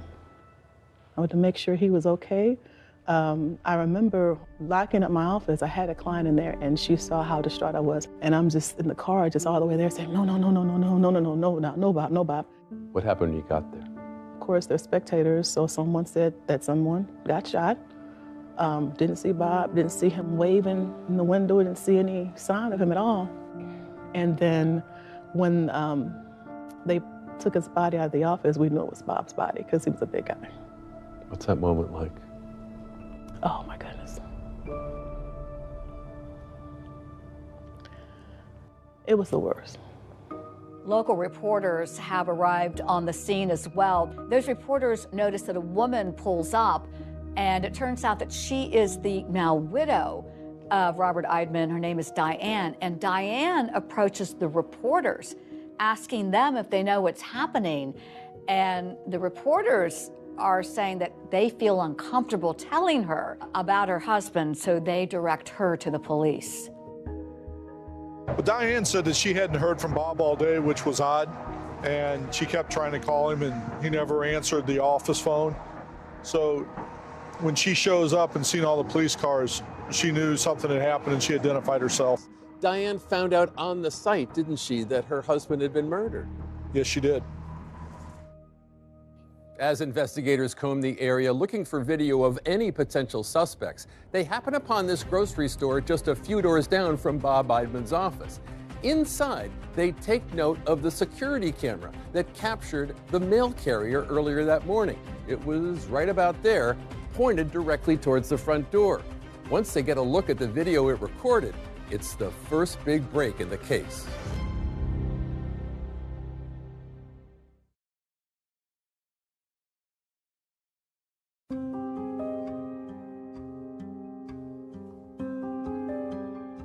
Police believe Eidman was working alone when someone walked inside his business, fatally shot him, then took off. Insurance agent Bob Eidman is dead, shot to death in his office along a busy thoroughfare near the interstate in St. Charles, Missouri. We are west of the city of St. Louis, which most people kind of relate that to the Arch.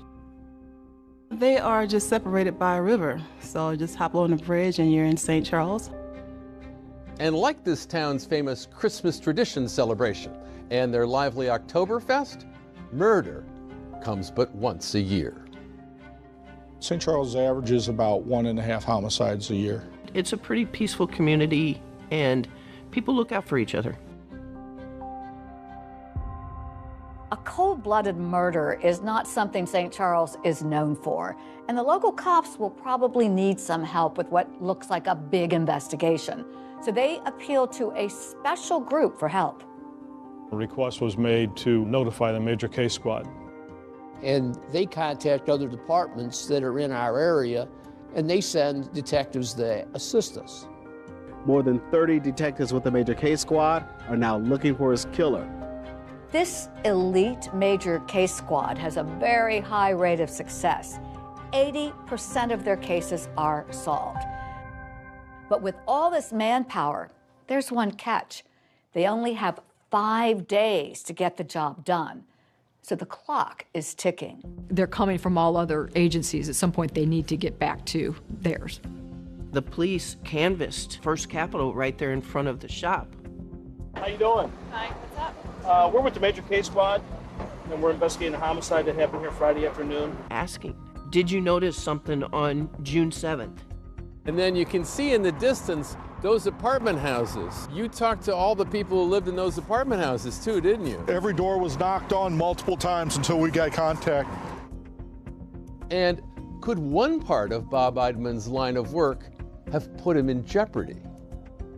Robert Eidman's specialty in the insurance company was dealing with high-risk drivers, individuals that could not get insurance through traditional places, people that had prior traffic violations. He wasn't taking checks because apparently those had been bounced, and this is back in the day when checks were a thing. But his good friend and insurance colleague Dana, she felt Bob was taking too great a risk with the form of payment he did take. So he would accept cash against a lot of people who advised him not to take cash. Though he was known for accepting cash, he doesn't have a safe. Instead, police learned Bob would put the cash he received from clients into a far less secure place. There was a drawer in Bob's desk that was locked, and you'd have to use a screwdriver to manipulate the lock to be able to open it. When police managed to open the drawer and they checked the cash box, oh, there's money inside, about $200. There was no forced entry, but it could have absolutely been a robbery. I know one of the things they were looking for was Bob's wallet missing. And you're looking for anywhere that somebody might have thrown something, like Bob Eidman's wallet. From the top of the roof, all through the grass, ditches, sewers, everywhere. We could not find the wallet. The wallet's going to be 90% of the time in a man's back pocket. And to get that wallet out, you would have had to struggle between the wallet and the inside of the pants, which caused some friction.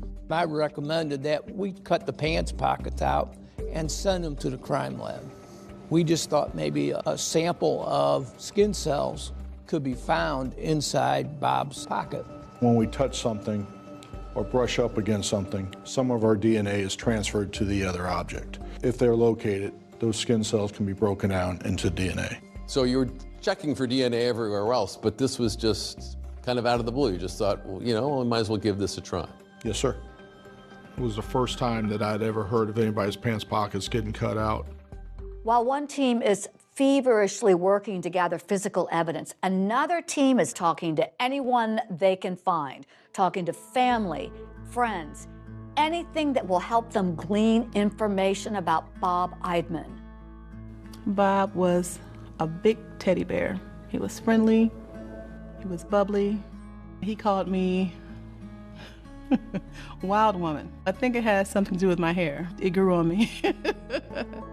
Bob was a funny little guy, and I say little meaning that I think he was probably about 5'4", 5'6". If we were going to say what size personality he had, like small to large, where would you put him on the scale there, Pam? I'd say extra large. His persona was just so, hey, you guys see me? I'm here. How would you describe his relationship to authority growing up? Not good. He defied authority with regularity. He had to go to summer school every summer. In fact, my parents tried to bribe him and said, hey, if you can graduate from high school in 4 years, we'll give you a car. He's like, show me the car first. We were in high school together. Bob was pretty forward. He liked to talk to the ladies and hang out and visit. Then he met Diane, and he fell in love with her, and they were real close. I believe Diane and Bobby made a fantastic couple. I really liked Diane. She'd put Bobby in his place. Bobby say something smart, she'd say something smart right back at him. She was taller than him. I don't think it really mattered to him at all. He ended up getting some lifts, so he felt like he was as tall as his wife. Bob and Diane had been married for 20 plus years. They did not have any children.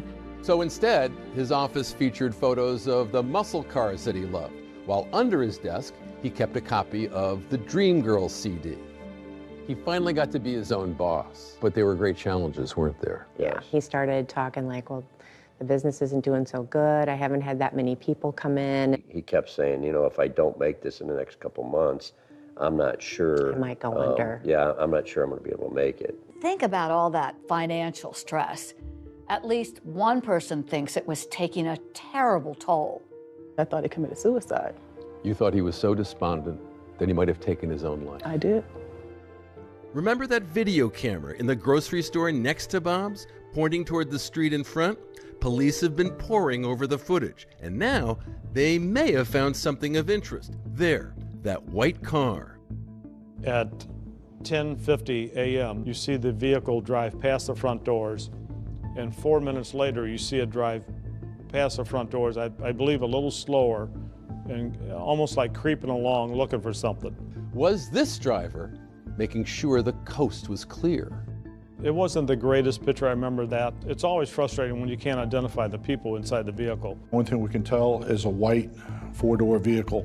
Luckily, I'm impressed you can tell it's a four-door vehicle. It looks like a white car. But it turned out the small St. Charles Police Department had a car maven.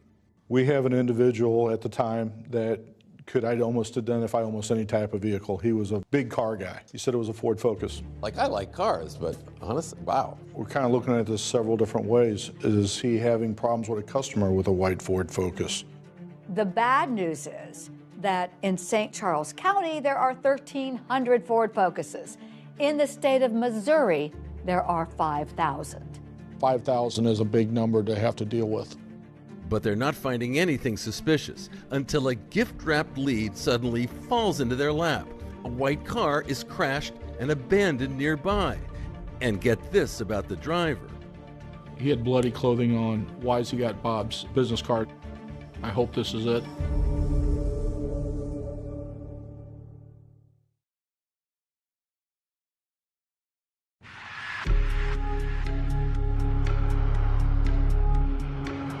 A mail carrier found Eidman's body shot several times inside his Brook Auto Insurance agency at about 12:30 Friday afternoon. So in broad daylight, a man is shot dead in his place of business on a busy street. I'm sure it did strike fear. I don't understand why somebody would kill somebody right here. It was such a senseless killing that nobody really understood what was going on. I didn't want to go back to work the next morning. I wanted to get the heck out of Dodge. I wanted to get out of town. Police here in St. Charles, Missouri still had no motive, no witnesses, and no way to quell the rising fear of the St. Charles community. Fear and anxiety that grew even more after 3 men broke into a bowling alley, took $700, and tied up the janitor in the process. 2 men wearing masks and carrying guns rob a St. Charles bowling alley. Well, here is proof they had a gun, a bullet hole left in the office windows. They busted in through the back door, shot up the office, tried to shoot open a safe. Geographically, it was just down the street from Brooks Insurance. And it was a bowling alley that we all bowled at, so at first we all thought it was tied together. So people wondered if there was a connection between the 2 robberies. And we looked at that, seeing if they were connected. And in the course of that investigation, we were able to eliminate it from being a part of this case. Police are knee-deep in Bob Eidman's murder investigation, and they come upon a really interesting scene. It's an abandoned, crashed white car. And when they track down the owner, well, there's a couple of really eye-popping pieces of information. He had bloody clothing on, and he also had one of Robert Eidman's business cards. Why does he have bloody clothing? Is it his blood? Is it Bob's blood? We have some questions we need answered. This could be it. It blew my mind, like, whoa. Travis Wade Ensley is about to blow a lot of minds at police headquarters, where leads in Bob Eidman's murder have been hard to come by. The car that I wrecked was a white 4-door Saturn. Which might have looked like the car that was captured on the footage. The next thing I know, I'm at St. Charles Police Station getting questioned for murder. Police now feel that he has a lot of explaining to do. So as Travis recalls, his story goes kind of something like this. I needed new insurance on my car. My buddy's like, check this guy out, and called him up, he gave me good rates. And then like a week later, I had been out, had a couple drinks. Okay. I wound up wrecking my car right by my apartment.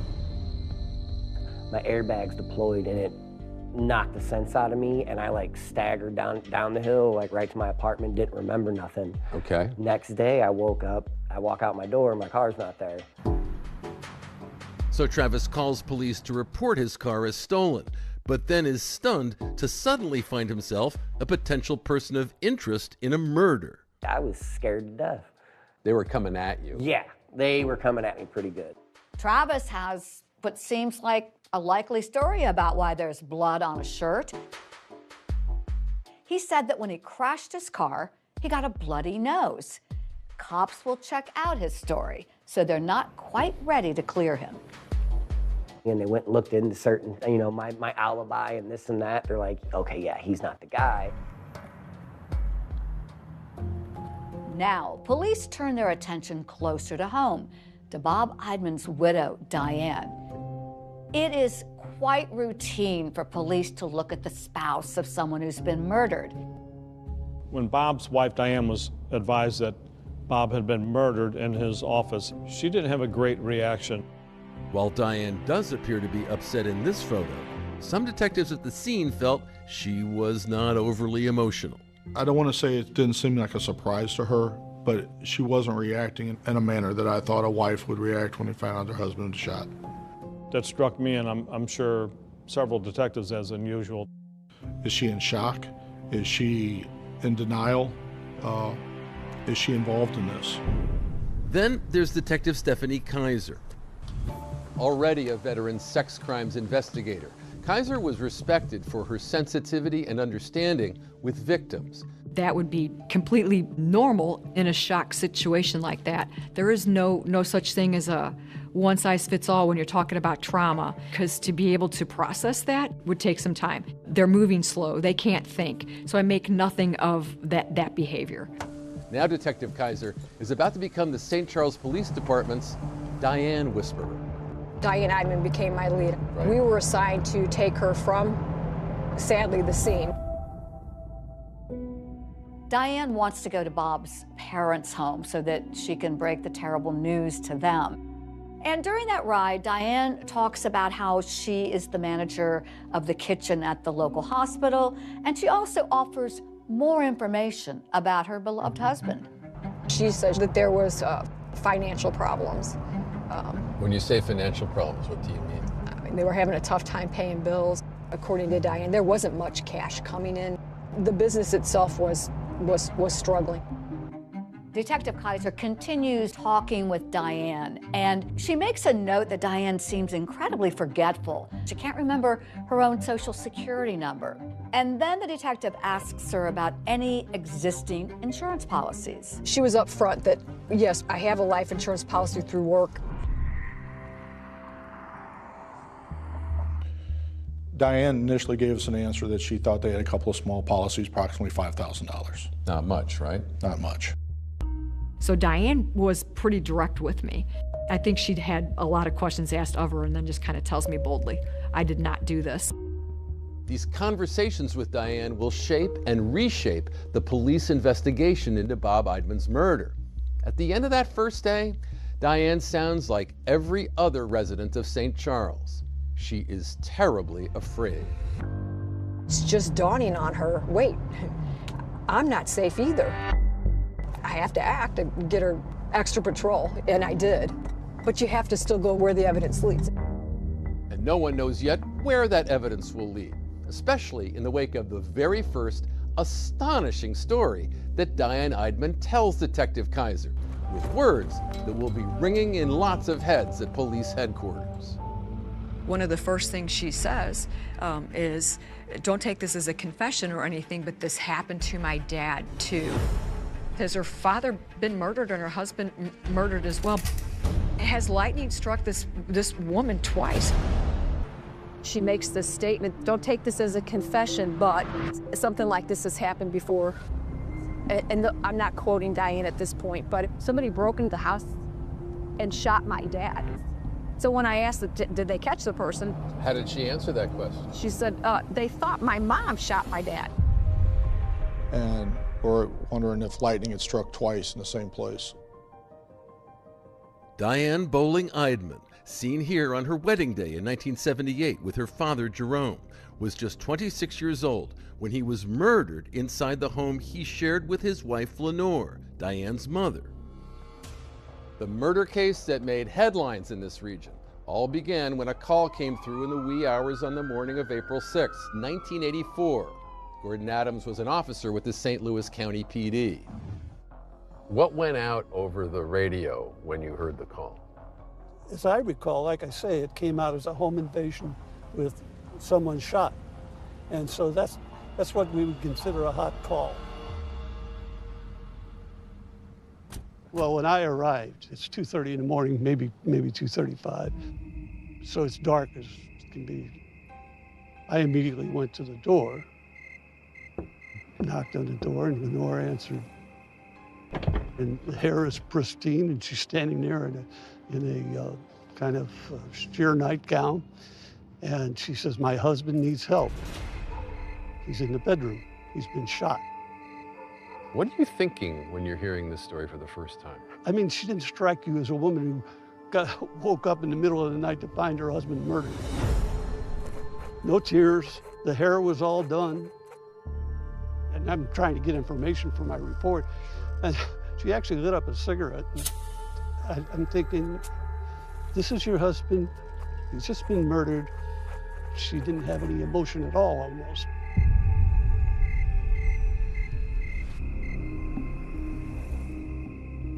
David Barron was a detective with the St. Louis County Police assigned to the case. So Lenore Bowling was asserting that an intruder had come into the house, somehow found her husband's service revolver, used that service revolver to kill him, and then left. That's what she was saying. How did that strike you as a plausible story, given your years of experience in law enforcement? It was an improbable set of circumstances. And to throw into that, the garage door was open about a foot. Okay, that garage door over there was open a foot. And the inside garage door, leading it from the garage into the house, is the only door in the house that did not have a deadbolt. Diane's mother had told police she believed she was being stalked in the days prior to the shooting by a black male driving a black car who'd been leaving notes at their home. And there was a note found at the crime scene. Well, the last note that was found at the scene said, "This is for you, Pig, for what you did to me." No, I made a canvass later on in the neighborhood. No one saw a black male in a black car dressed in all black.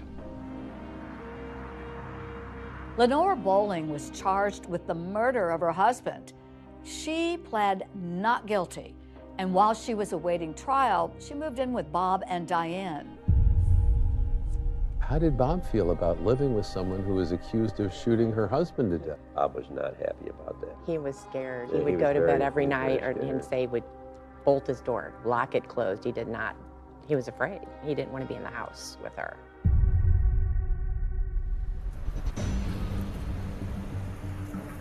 After that fateful night, this saga ending here in the fall of 1985.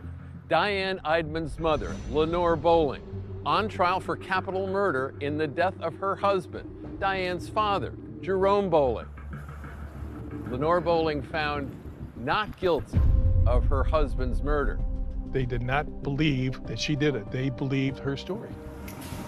The irony not lost on investigators as Diane Eidman, more than 20 years later, now a person of interest in a different killing. Has her father been murdered and her husband murdered as well? What a weird set of circumstances.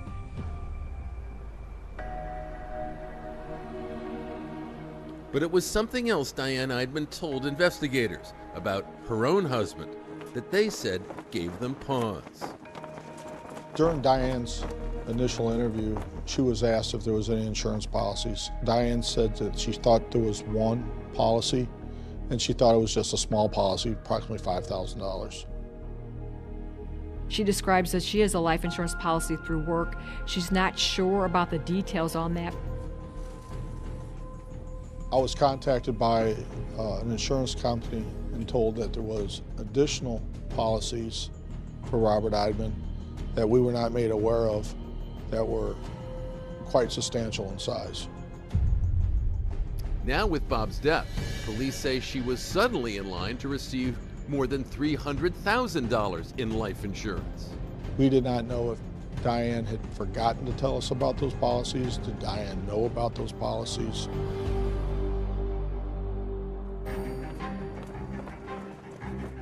And as they start looking deeper into Bob Eidman, they make a mind-blowing discovery. This man was leading a double life.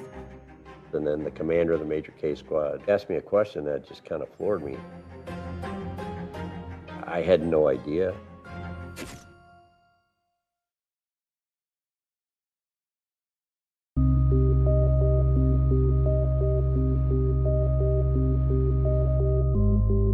I went to Bob's funeral, and it was sad to see him there. I didn't expect to go see my friend in a casket, and I felt horrible for his wife and his family. Bob's older brother by 21 months. Glenn Eidman grew up as a straight-A student, and he was a frequent target of Bob's verbal barbs. How did he feel about you being a policeman? He made fun of me a lot. He did not like that. Wasn't big on police. He got in trouble growing up. Glenn always believed that Bob was his mother's favorite. Even so, he said he was not prepared for what he says she asked him to do as they attended Bob's funeral. At his funeral, my mom was confined to a wheelchair. She was in very poor health. So she goes, "How could somebody do this to my boy?" I said, "Mom, I don't know. I don't know why." She goes, "Well, I want you to find those people. I want you to kill them." And I said, "That's not how this works. You know, I'm a police officer. I can't do something like that." But she was very devastated, and literally 3 months after his death, she died. She just lost her will to live. It was kind of a rough year, for sure. I went up to the funeral and seen Diane as she was broken up, but I didn't ask a lot of questions. She never really said a whole lot. She really didn't say a lot about anything. She was pretty quiet. I was just watching Diane and just grieving with her. And I noticed there was a large police presence. And I just thought that was odd for a funeral. But if they suspect the murderers to be there, then they were there for a reason. At the time of Robert Eidman's funeral, we set up surveillance and we recorded video of the attendees at the funeral, as well as obtaining the guest book for the services. Police check out every name on the funeral registry. It takes them nowhere. Meanwhile, it's day 4 of the Major Crimes Task Force investigation. The clock is ticking, but still no good leads on who killed Bob Eidman. We were striking out. There was no one that could really come up and say, Bob's having a problem with anyone. But then the Major Case Squad does a deep dive into Bob's email, his phone and computer records. They're searching for any hidden clues.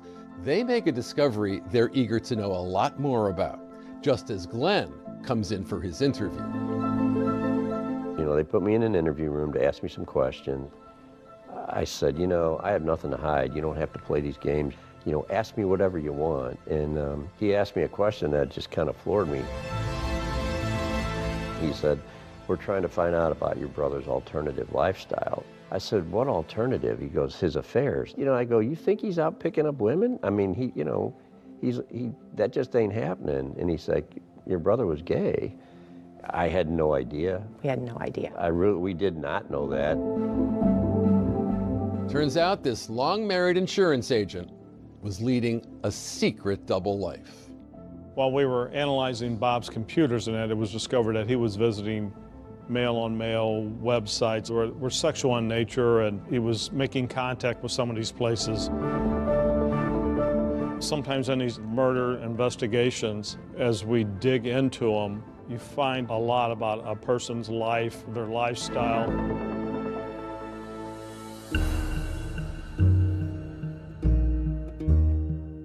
When you have a secret, what vulnerability does that give someone like Bob Eidman?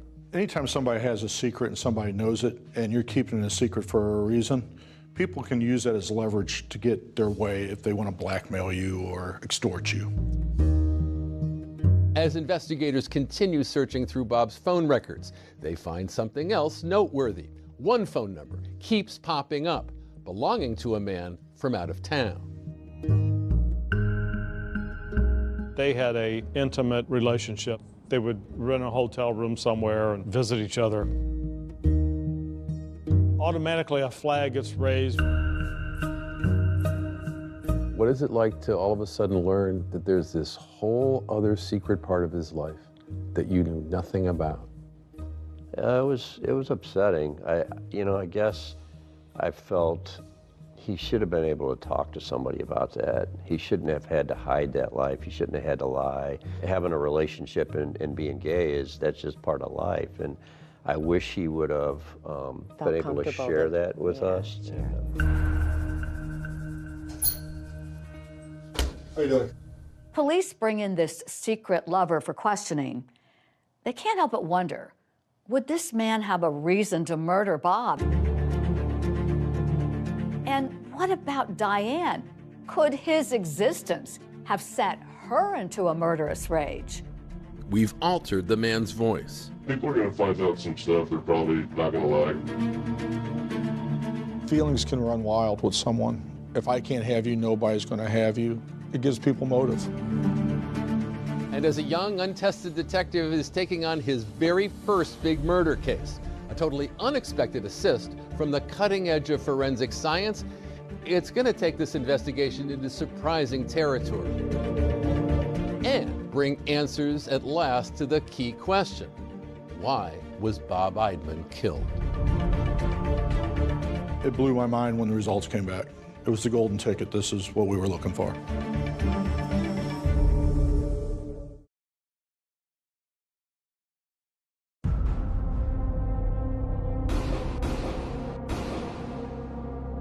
Two blocks behind me, Bob Eidman was found robbed and murdered. Diane found out on the site that her husband had been murdered. Yes, she did. She makes this statement, something like this has happened before. Somebody broke into the house and shot my dad.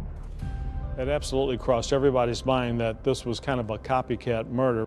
I've told her, hey, your husband's been killed. Your marriage is about to be put under a spotlight.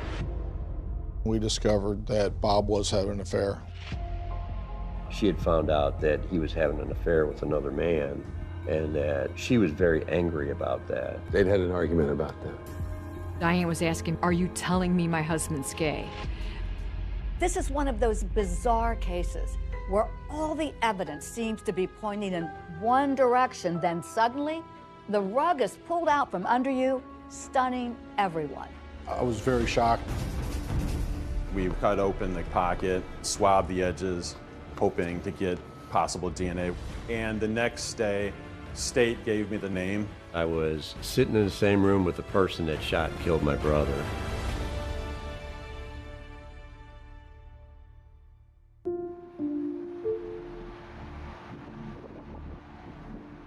Friends and family are mourning the loss of Bob Eidman, gunned down in his office in a small strip mall in St. Charles, Missouri. A man that loved life, always wanted to have fun, always wanted to enjoy himself. He had a great personality, very funny, very intelligent. He seemed like a nice guy, but after you got to know him a bit, that's when the Bobby came out. He was extremely comical. He'd make me laugh so hard. It would hurt. He liked to have fun. He loved muscle cars. And as far as in the office, you heard him. He was a loud guy. He was one of those guys that when he got on the phone, you kind of put your earplugs in because he was pretty loud. Larger than life, he was. I could depend on him when I was not in a great place. He would talk and he made sense. Now Bob Eidman was dead, and nothing made sense. It was a little before 11 a.m. on June 8th when a mail carrier discovered Bob's lifeless body on the floor of his office. Stop, please, stop. There's a man, I'm delivering the mail right now, he's lying on the floor with blood all over him. Bob Eidman was shot 3 times. There was no forced entry or anything. He was a business that was open for business, but it could have absolutely been a robbery. Robert Eidman's specialty in the insurance company was dealing with high-risk drivers, individuals that could not get insurance through traditional places. So he would accept cash against a lot of people who didn't take cash and advised them not to take cash. This is a huge murder case in a very small town. And with more questions than answers, St. Charles PD needs help, and boy, do they get it. Enter the elite major case squad. 20 to 30 detectives will respond, and the only thing they will work on for the next 5 days is that situation they've been called out on. The investigation into Bob Eidman's murder is all hands on deck. One of the things that we were not able to recover or locate was Robert Eidman's wallet. Bob's wife Diane said he always carried his wallet in his back pocket. Police are desperate for leads, so they're going to try something unconventional. They cut the back pockets out of Eidman's pants to send for something they call touch DNA testing. We just thought maybe a sample of skin cells could be found inside Bob's pocket. It's a newer technology and it's a long shot. Police, meanwhile, canvassed the neighborhood where the crime occurred. They're knocking on doors, they're looking for every clue they can find. During the area canvass, there's a Mexican grocery store. It's just a couple of doors down. I think it was on the end of this particular strip mall, and they were able to locate some surveillance video. A white car passing by twice, but the video is grainy. In that video footage, we saw a Ford Focus. We were not able to get a license plate due to the angle of the camera, and we were not able to see who was in the vehicle. With lead after lead coming up empty and the clock ticking on that major case squad, Diane Eidman. She remains a subject of, well, we'll call it curiosity. She was, after all, the person closest to Bob. It is quite routine for police to look at the spouse of someone who's been murdered. Tough questions need to be asked about the state of the Eidman's marriage. I took that a step further. Has there been any time that you two argued? Has there been any time that you were unfaithful to him or he was unfaithful to you? Diane insisted the marriage was fine. But when investigators seize Bob's computers to be analyzed, they make a shocking discovery. Bob's been visiting gay websites online. He's looking for massages and sexual relations. Bob Eidman had been leading a secret life, and a search of phone records reveals so much more. We found several calls that were coming in and coming out pretty much the same time each day. We discovered that Bob was having an affair. A secret relationship with a man who lived more than 3 hours away. Police take a drive to interview him. He was very forthcoming in the fact that the relationship between him and Bob was an intimate relationship, but very much affectionate and loving. They'd hoped to be together at some point. It wasn't like a quick fling, kind of out the door kind of thing. I think that's what it was going to be. We just became good friends and just kept talking from then on.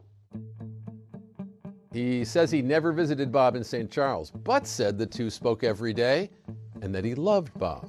The two would stay in motels closer to his hometown when they got together. During the interview with investigators, he rolled up his right sleeve to reveal a tattoo that he said was for Bob.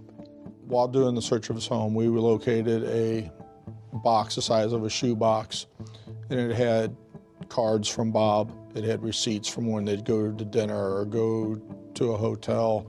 He was saving it. With such tender and strong feelings for Bob, a handful of scenarios leaped to the mind of law enforcement. Could it have been a jilted lover who murdered Bob Eidman? Feelings can run wild with someone. If I can't have you, nobody's going to have you. It gives people motive. In theory, a jilted lover made potential sense to investigators, but the man had an alibi. On the date of the murder, he was at work, hours away from St. Charles. He was on video, and there were numerous people who said, yes, he was here this day. This is the time he clocked in. After passing a polygraph, Bob's secret lover is cleared. But it's something he tells investigators about Diane that raises red flags. He called me. He goes, I got some bad news. I said, what? He said, she read one of my emails. He said that Friday night, he said it was a pretty bad night. Investigators are now zeroing in on Diane. How angry was she when she discovered Bob's secret life? Angry enough to commit murder? You never met her before? No. I've seen her picture. Would she be angry enough to go in and do that? I hope not.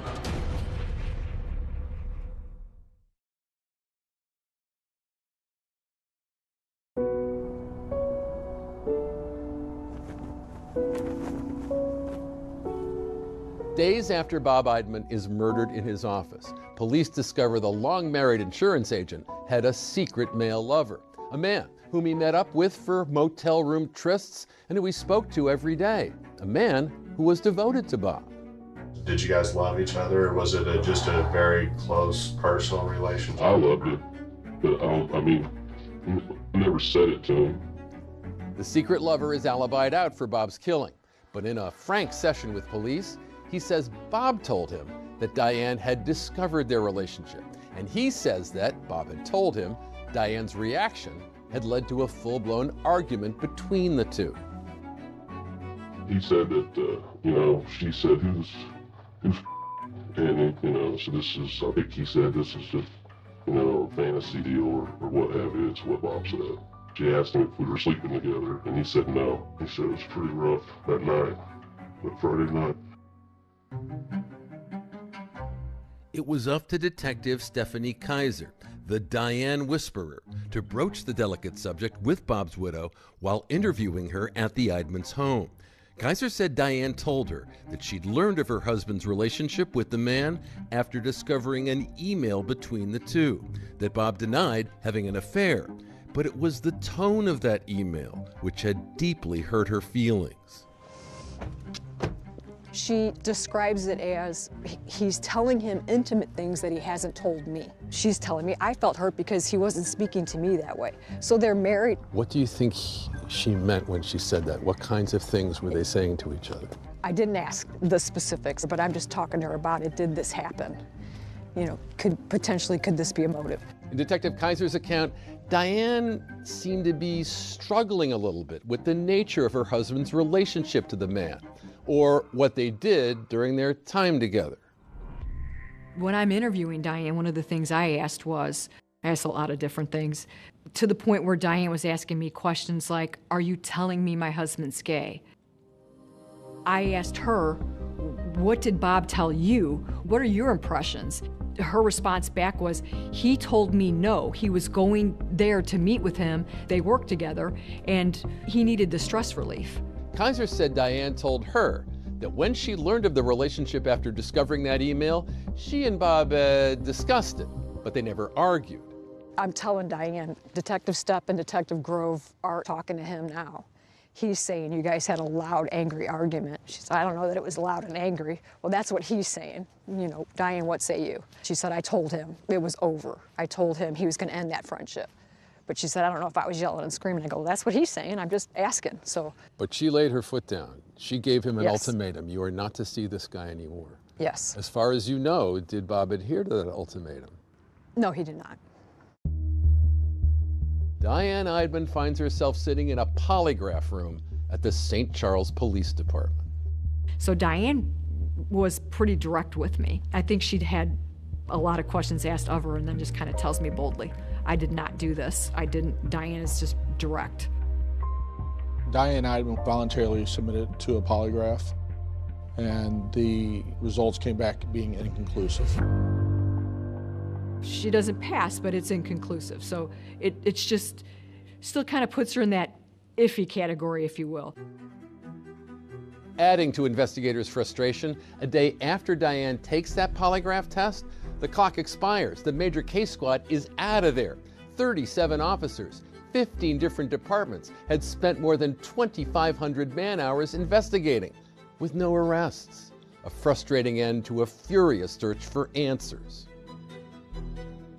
When it goes back to our police department at the time, it is frustrating knowing that you didn't solve this case and it just goes on to an active case file to be looked at as further investigative leads come in. At that point, I'm assigned the investigation. The task of solving the murder of Bob Eidman now falls to a junior detective in the department, Don Stepp. When my sergeant came up and asked if I would like to be assigned this investigation, I was overwhelmed. It's one of those things, am I ready to do this? You don't want to say no, it's an opportunity. I wanted to see this investigation to the end. Don had contacted me and said, I'm starting from scratch. I'm going to take this entire investigation. I'm going to do everything over again. What did that feel like to hear? Well, it was refreshing to, I just felt like there wasn't a lot there. In 2007, I had only been a detective for 4 years. I was the young guy in the squad. I had got promoted and I was a police chief at the time, and I didn't want him to feel like there was pressure on him. But he met with me a couple times, and the one time that really struck home is he said, hey, you're like family, and I am going to solve this. What motivates me to keep going on this investigation is there's someone or someones who had killed Bob Eidman. Bob Eidman needs someone to stand in his corner. Detective Stepp continues to immerse himself in the details of the case. It had been over a year since Bob Eidman was murdered, when Stepp is at the airport in St. Louis and he spots Diane. I was off duty, and then I was picking up a family member at the airport, and Diane was walking my direction. Despite the time that had passed, Diane had never fallen off of Stepp's radar. Diane Eidman knows that you're keeping a close eye on her, doesn't she? Yes, sir, she does. How would you characterize the look on her face when she saw you? Shock. I believe at that point she thought she was going to be arrested. But the surprise of a chance encounter pales in comparison to the shock investigators get when they receive a call from the crime lab. Remember that pocket police cut out of Bob Eidman's pants to send for DNA analysis? It blew my mind when the results came back. It was the golden ticket. This is what we were looking for.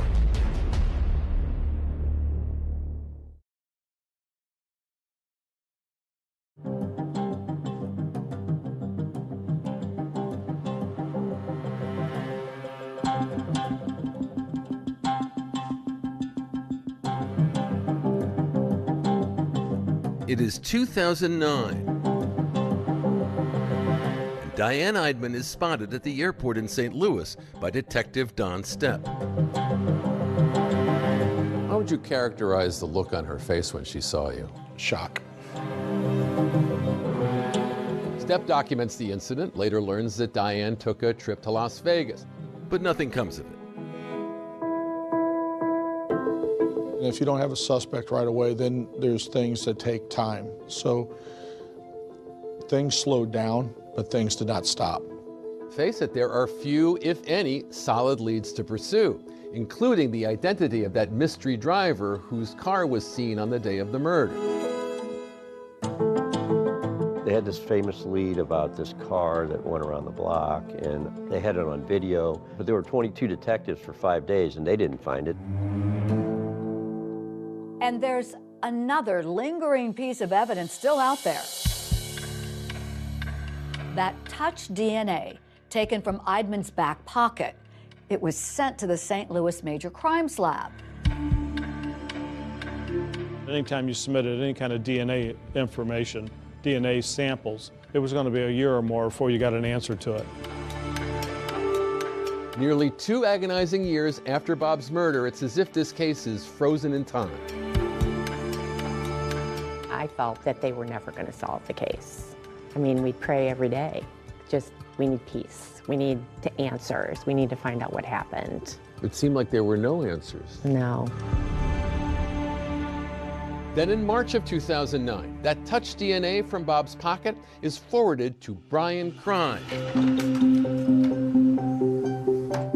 He's a forensic scientist with the St. Charles County Police Department. We were contacted by investigators and asked if we could do the DNA on the case. With almost every angle of the case having been explored and explored again, it all comes down to what Crine could uncover with the DNA analysis. If we were going to swab the back pocket of a pair of pants, we would cut open the pocket, swab the edges, hoping to get possible DNA. Once I get a swab, I process it and cut the tip off and put it in an extraction tube, and then we load it onto a genetic analyzer that ultimately produces a DNA profile. But given the cold case backlog, it takes several more months for the DNA to be processed. And when the results come back, investigators get a major break that heats up this cold case. I developed an unknown male profile. It was a mixture of two people. One of those persons was the victim, Robert Eidman, and the other one was an unknown male. I knew once we obtained the DNA profile, the identity of the individual in Bob Eidman's pocket, I knew that was the golden ticket. I knew that was when we were going to be able to close this case. That unknown DNA could lead investigators to Bob's killer, so Crine enters the profile into CODIS. That's a law enforcement database. Hours later, there's a hit. It hit that same day, and the next day, State gave me the name. The DNA doesn't match Bob's wife or his secret lover or anyone else the police had been looking into. Instead, it comes back to someone who was never on the investigators' radar. What did you learn that person's name was? Paul White. When the name's first discovered, Detective Stepp is otherwise engaged.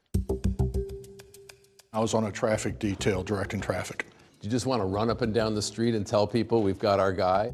I was very shocked. My mind was not on directing traffic at that time. What did you do then? I started researching Paul White. Turns out Paul White was no stranger to law enforcement, having served 15 years in prison for robbery. When they got the DNA match, Don had contacted me and said, I'm going to solve this. And I truly believed him. I got to give him a lot of credit. You know, he did a lot of old-fashioned work. This new lead poses even more questions for investigators. Could Diane have hired Paul White to kill Bob, or had White acted alone? When the DNA came in, that didn't seem to exclude her either. The idea being maybe she had hired somebody. Yes, I mean, it was worked all the way through. You now have Paul White's DNA on Robert Eidman's pocket at the time of his murder, right? Yes, sir. So I assume you want to talk to Paul White. Yes, sir, I do. And Paul White was not hard to find. Paul White was incarcerated at the time when the DNA came back. How you doing? And so in September 2010, Detective Stepp pays a visit to Paul White at a maximum security prison in Fulton, Missouri, where he's serving time for forgery. Do you have any idea why we're here? I wanted him to know right off the bat that we knew he was there. Does this guy look familiar? Never seen him before. I wanted the truth. I wanted to get a confession from Paul. I've got your DNA in his back pocket. And will that touch DNA evidence be enough to get that confession? White leaned back in his chair. He laughed. It's impossible. It's not. It's impossible. It's no way in the world. It's impossible. What are you thinking when he does that? I'm thinking this is going to be a long interview. I'm getting taped and stuff, and what the, man.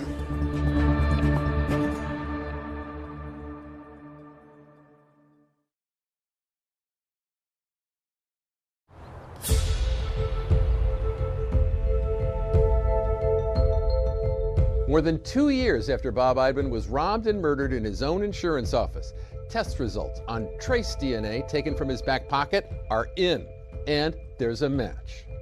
That individual was in the Department of Corrections in Missouri. What did you learn that person's name was? Paul White.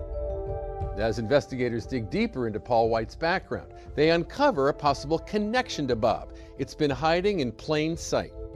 There was numerous files on Bob's desk, and there was a file, containing Paul White's name. Among those files is an application for auto insurance. 2 names are listed, Sherry White and her husband, Paul White. Paul White's wife's file was on Bob's desk? Yes, sir. What was it doing? I think when Mr. Eidman had seen the car pull up and saw Paul White exit the vehicle, he was grabbing Sherry's file to be ready so when he came in. Investigators quickly clear Sherry White as a suspect in Bob Eidman's murder. With the trail of evidence now leading directly to Paul White, Detective Stepp decides it's time to meet face to face. This is where the magic happens. Doesn't look all that magical, does it? No, it doesn't. What happens to people when they come into a room like this? We get to the bottom of facts. This is where people have an opportunity to tell us about what they've done and tell us their story. Since Paul White is already serving a prison sentence for an unrelated forgery charge, he's literally a captive audience. Let's go back and talk about some of your strategy as you were going to talk to Paul White. Paul, I believe, was in a little bit of shock after all these years. 2 detectives showing up from St. Charles City. He did not expect that to happen that day. Do you have any idea why we're here? Okay. Are you thinking the long game at this point, or do you think he's going to start telling you stuff that he knows at that first interview? I'm thinking to myself, the DNA itself is probably enough to get an arrest warrant, but I didn't want just an arrest warrant. I wanted the truth.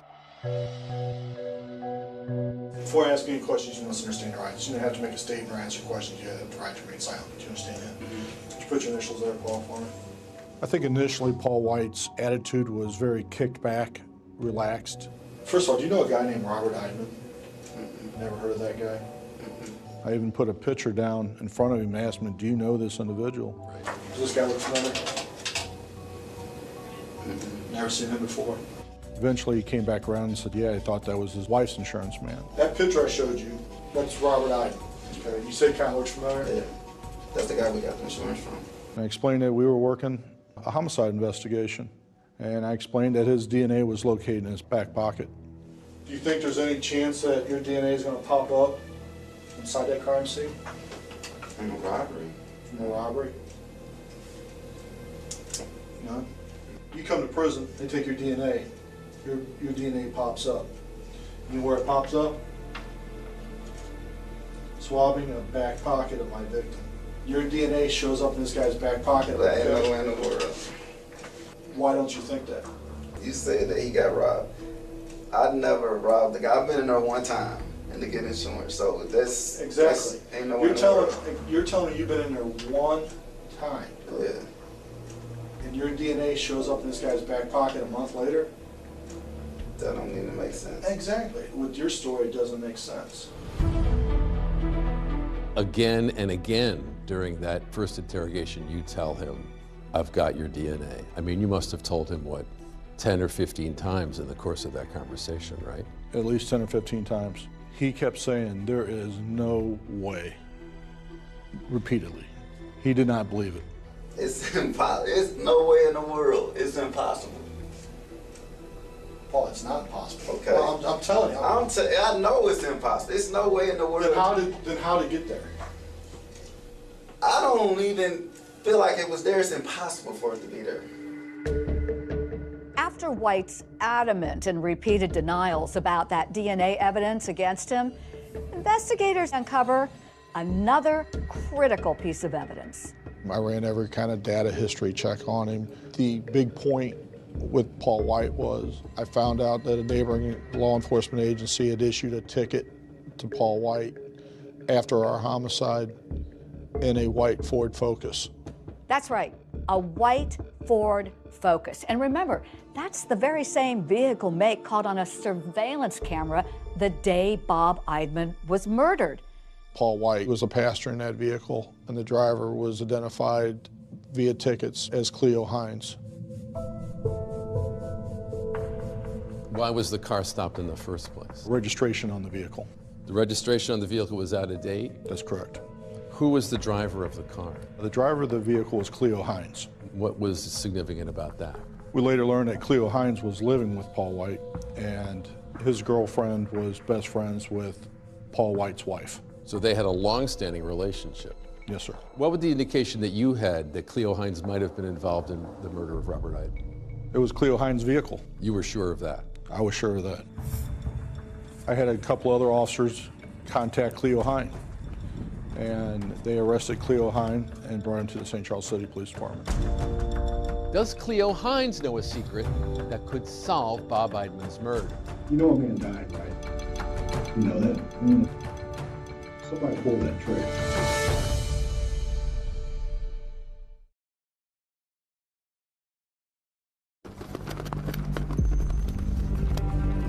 After several years of lead after lead turning cold, the investigation into Bob Eidman's murder is now heating up as lead detective Don Stepp zeroes in on a new suspect, a man named Cleo Hines. I was going to take the same approach with Cleo Hines as I did with Paul White. Are you the hardened criminal, or are you a guy that made a mistake? Let's talk about the robbery. I know all about it.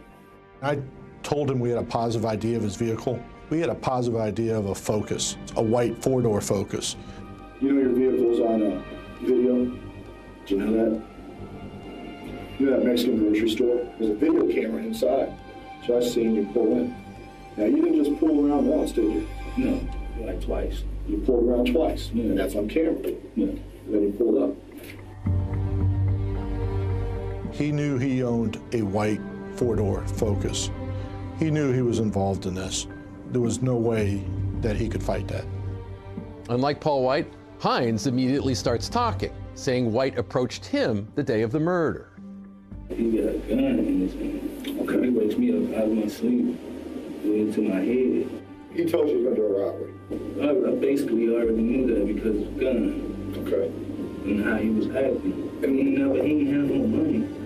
It took a very short time, and Cleo just started talking and talking and talking. What kind of handgun do you think it was? It looked kind of like a 9mm Glock. A 9mm Glock, the same type of handgun investigators determined was used to murder Bob Eidman. But the question is, who pulled the trigger? Somebody pulled that trigger. Okay. It wasn't me, it was him. Okay. And Cleo wanted to give his side of the story to defend himself against whatever Paul might say he did. I told him too much to drop him on my side. He goes and about 5 minutes later he comes back out. Did he have gloves on? Paul, yeah. He had those white gloves. White gloves. They were like cotton gloves. Paul White had been wearing gloves, so Paul White absolutely wasn't going to say anything because he believed his DNA couldn't have been located because he was wearing gloves. I don't even feel like it was there. It's impossible for it to be there. So if a perpetrator was wearing a cotton glove when they go into the pocket and digging around, they could leave that DNA that's already on the exterior inside the pocket. Also, if the individual is sweating, it could actually soak through the glove and leave DNA behind that way. What did he do with those gloves after shooting Ron? In the barbecue pit? Yeah. Armed with Cleo Hines' confession, Stepp hits the road to Fulton Prison once more for another crack at Paul White. And I'm gonna tell you right up now, I got a full confession from Cleo Hines. Okay, he told me everything. But even after Detective Stepp reveals Cleo Hines has accused Paul White of being the gunman, Paul White doesn't blink. If you got Cleo saying that I did this and that, he's evidently lying to you. And I don't know why he would even say that I would put a gun to his head and force him to do something. It's hard to do an interview to get a confession from somebody for a murder. It's really hard to get a confession from somebody for a murder inside prison. White is arrested the next day, and he's charged with robbery and murder, and could be facing life in prison. Now, with the pressure turned up so high, Willie finally changed his story. I've asked you 3 times. Drove 87 miles one way to ask you these questions. Hypothetically speaking. Hypothetically. Hypothetically. If I say I was there, you know what I mean, and I saw everything that happened, you know what I mean, and it's like, that just makes me as guilty. You know, I still get a murder charge, but I didn't kill him. I didn't pull the trigger. Finally, the dam breaks. Paul White starts talking. I said, I think he got some cash in there, you know what I mean? So I said, you can go in and rob him, but I said, he probably know who I am, so we're gonna have to get some match. We already had those gloves, those cotton gloves that you were talking about, and then we went up to Walmart, and they had those little type ski masks. Paul White describes a chilling scene of a panicked Bob Eidman trying to comply with his assailant's demands for money with that notoriously sticky desk drawer, you know, where Bob kept his money, instead of in a safe. And then he started shaking it, like, to his drawer and couldn't get the drawer open. And I was like, man, just give me your wallet. And so I reached in his pocket and grabbed the wallet. And Cleo was like, man, no, there's more money there. There was a lot of finger pointing at each other, trying to point the blame to someone else. Cleo Hines told police he never even got out of the car at Bob Eidman's office. But Paul White wants police to believe that it was always Hines who had fired the bullets that killed Bob Eidman. We shot him once. He was like, man, where the rest of the money? Where the rest of the money? And he was like, man, there is no other money. There is no other money. And he shot him again. And I'm like, man, what the you doing? I said, man, is he dead? He was like, I don't know. Shot him again. So I'm like, man, we gotta get rid of this gun. You know what I'm saying? I took it and threw it off the bridge. Paul White offers to help find the murder weapon, riding along in handcuffs in the back seat of a squad car. We took Paul White out of the St. Charles County Jail. Going to find a weapon. And had him point out the area where he got rid of the gun. I would say, like, right in here. We searched an extensive area for the gun, was never able to locate it. Now we have 2 suspects and 2 confessions. And with both men pointing the finger at each other, prosecutors are gearing up to put both of them on trial. I was sitting in the same room with the person that shot and killed my brother, and that was pretty hard to be calm. Will Bob Eidman's family finally learn who murdered him?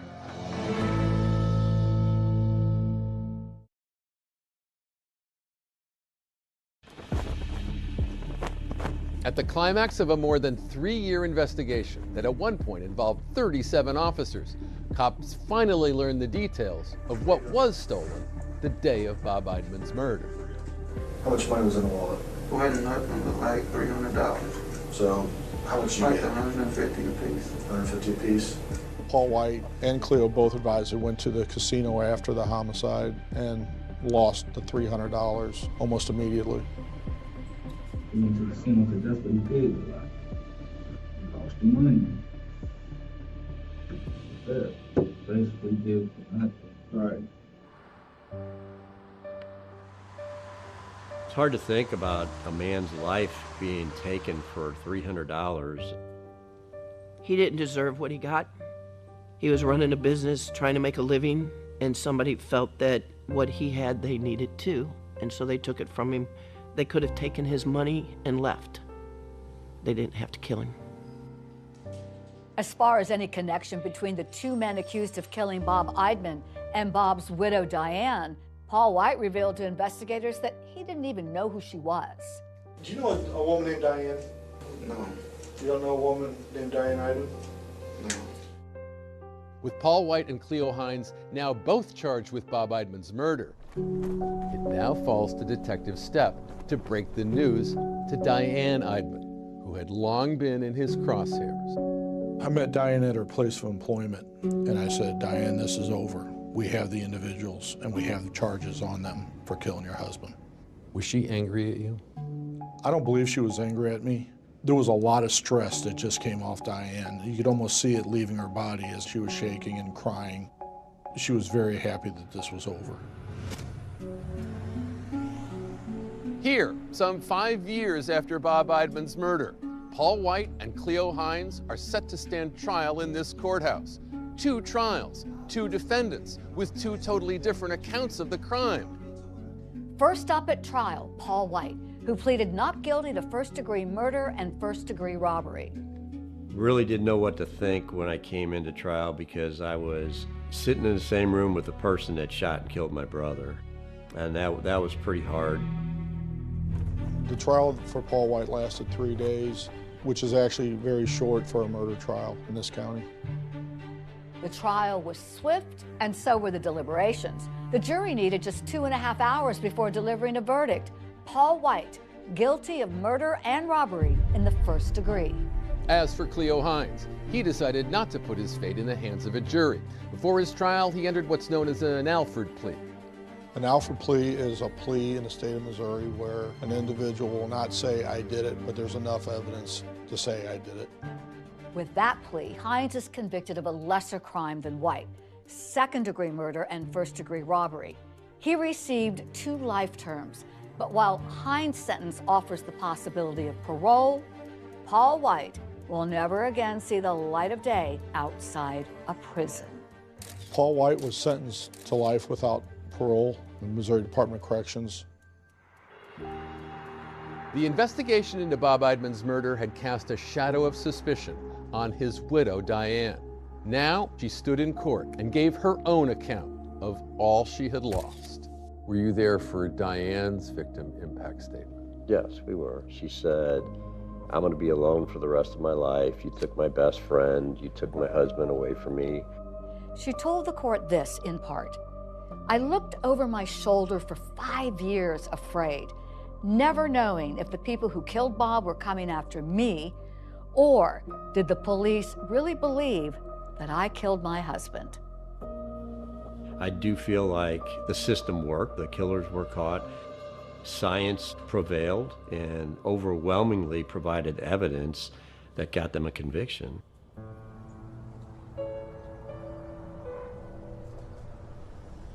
Never again can he come to a Christmas dinner.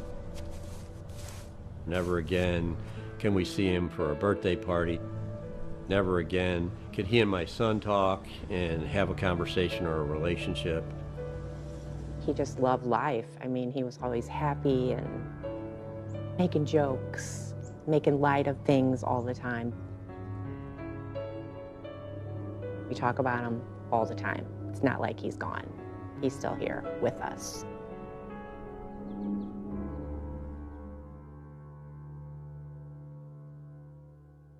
Both Paul White and Cleo Hines have tried appealing their convictions, but both were denied. White's life sentence carries no possibility of parole. Hines' first opportunity at parole will be in March of 2034. That's our program for tonight. Thanks so much for watching. I'm David Muir. And I'm Deborah Roberts. From all of us here at 2020 and ABC News, good night.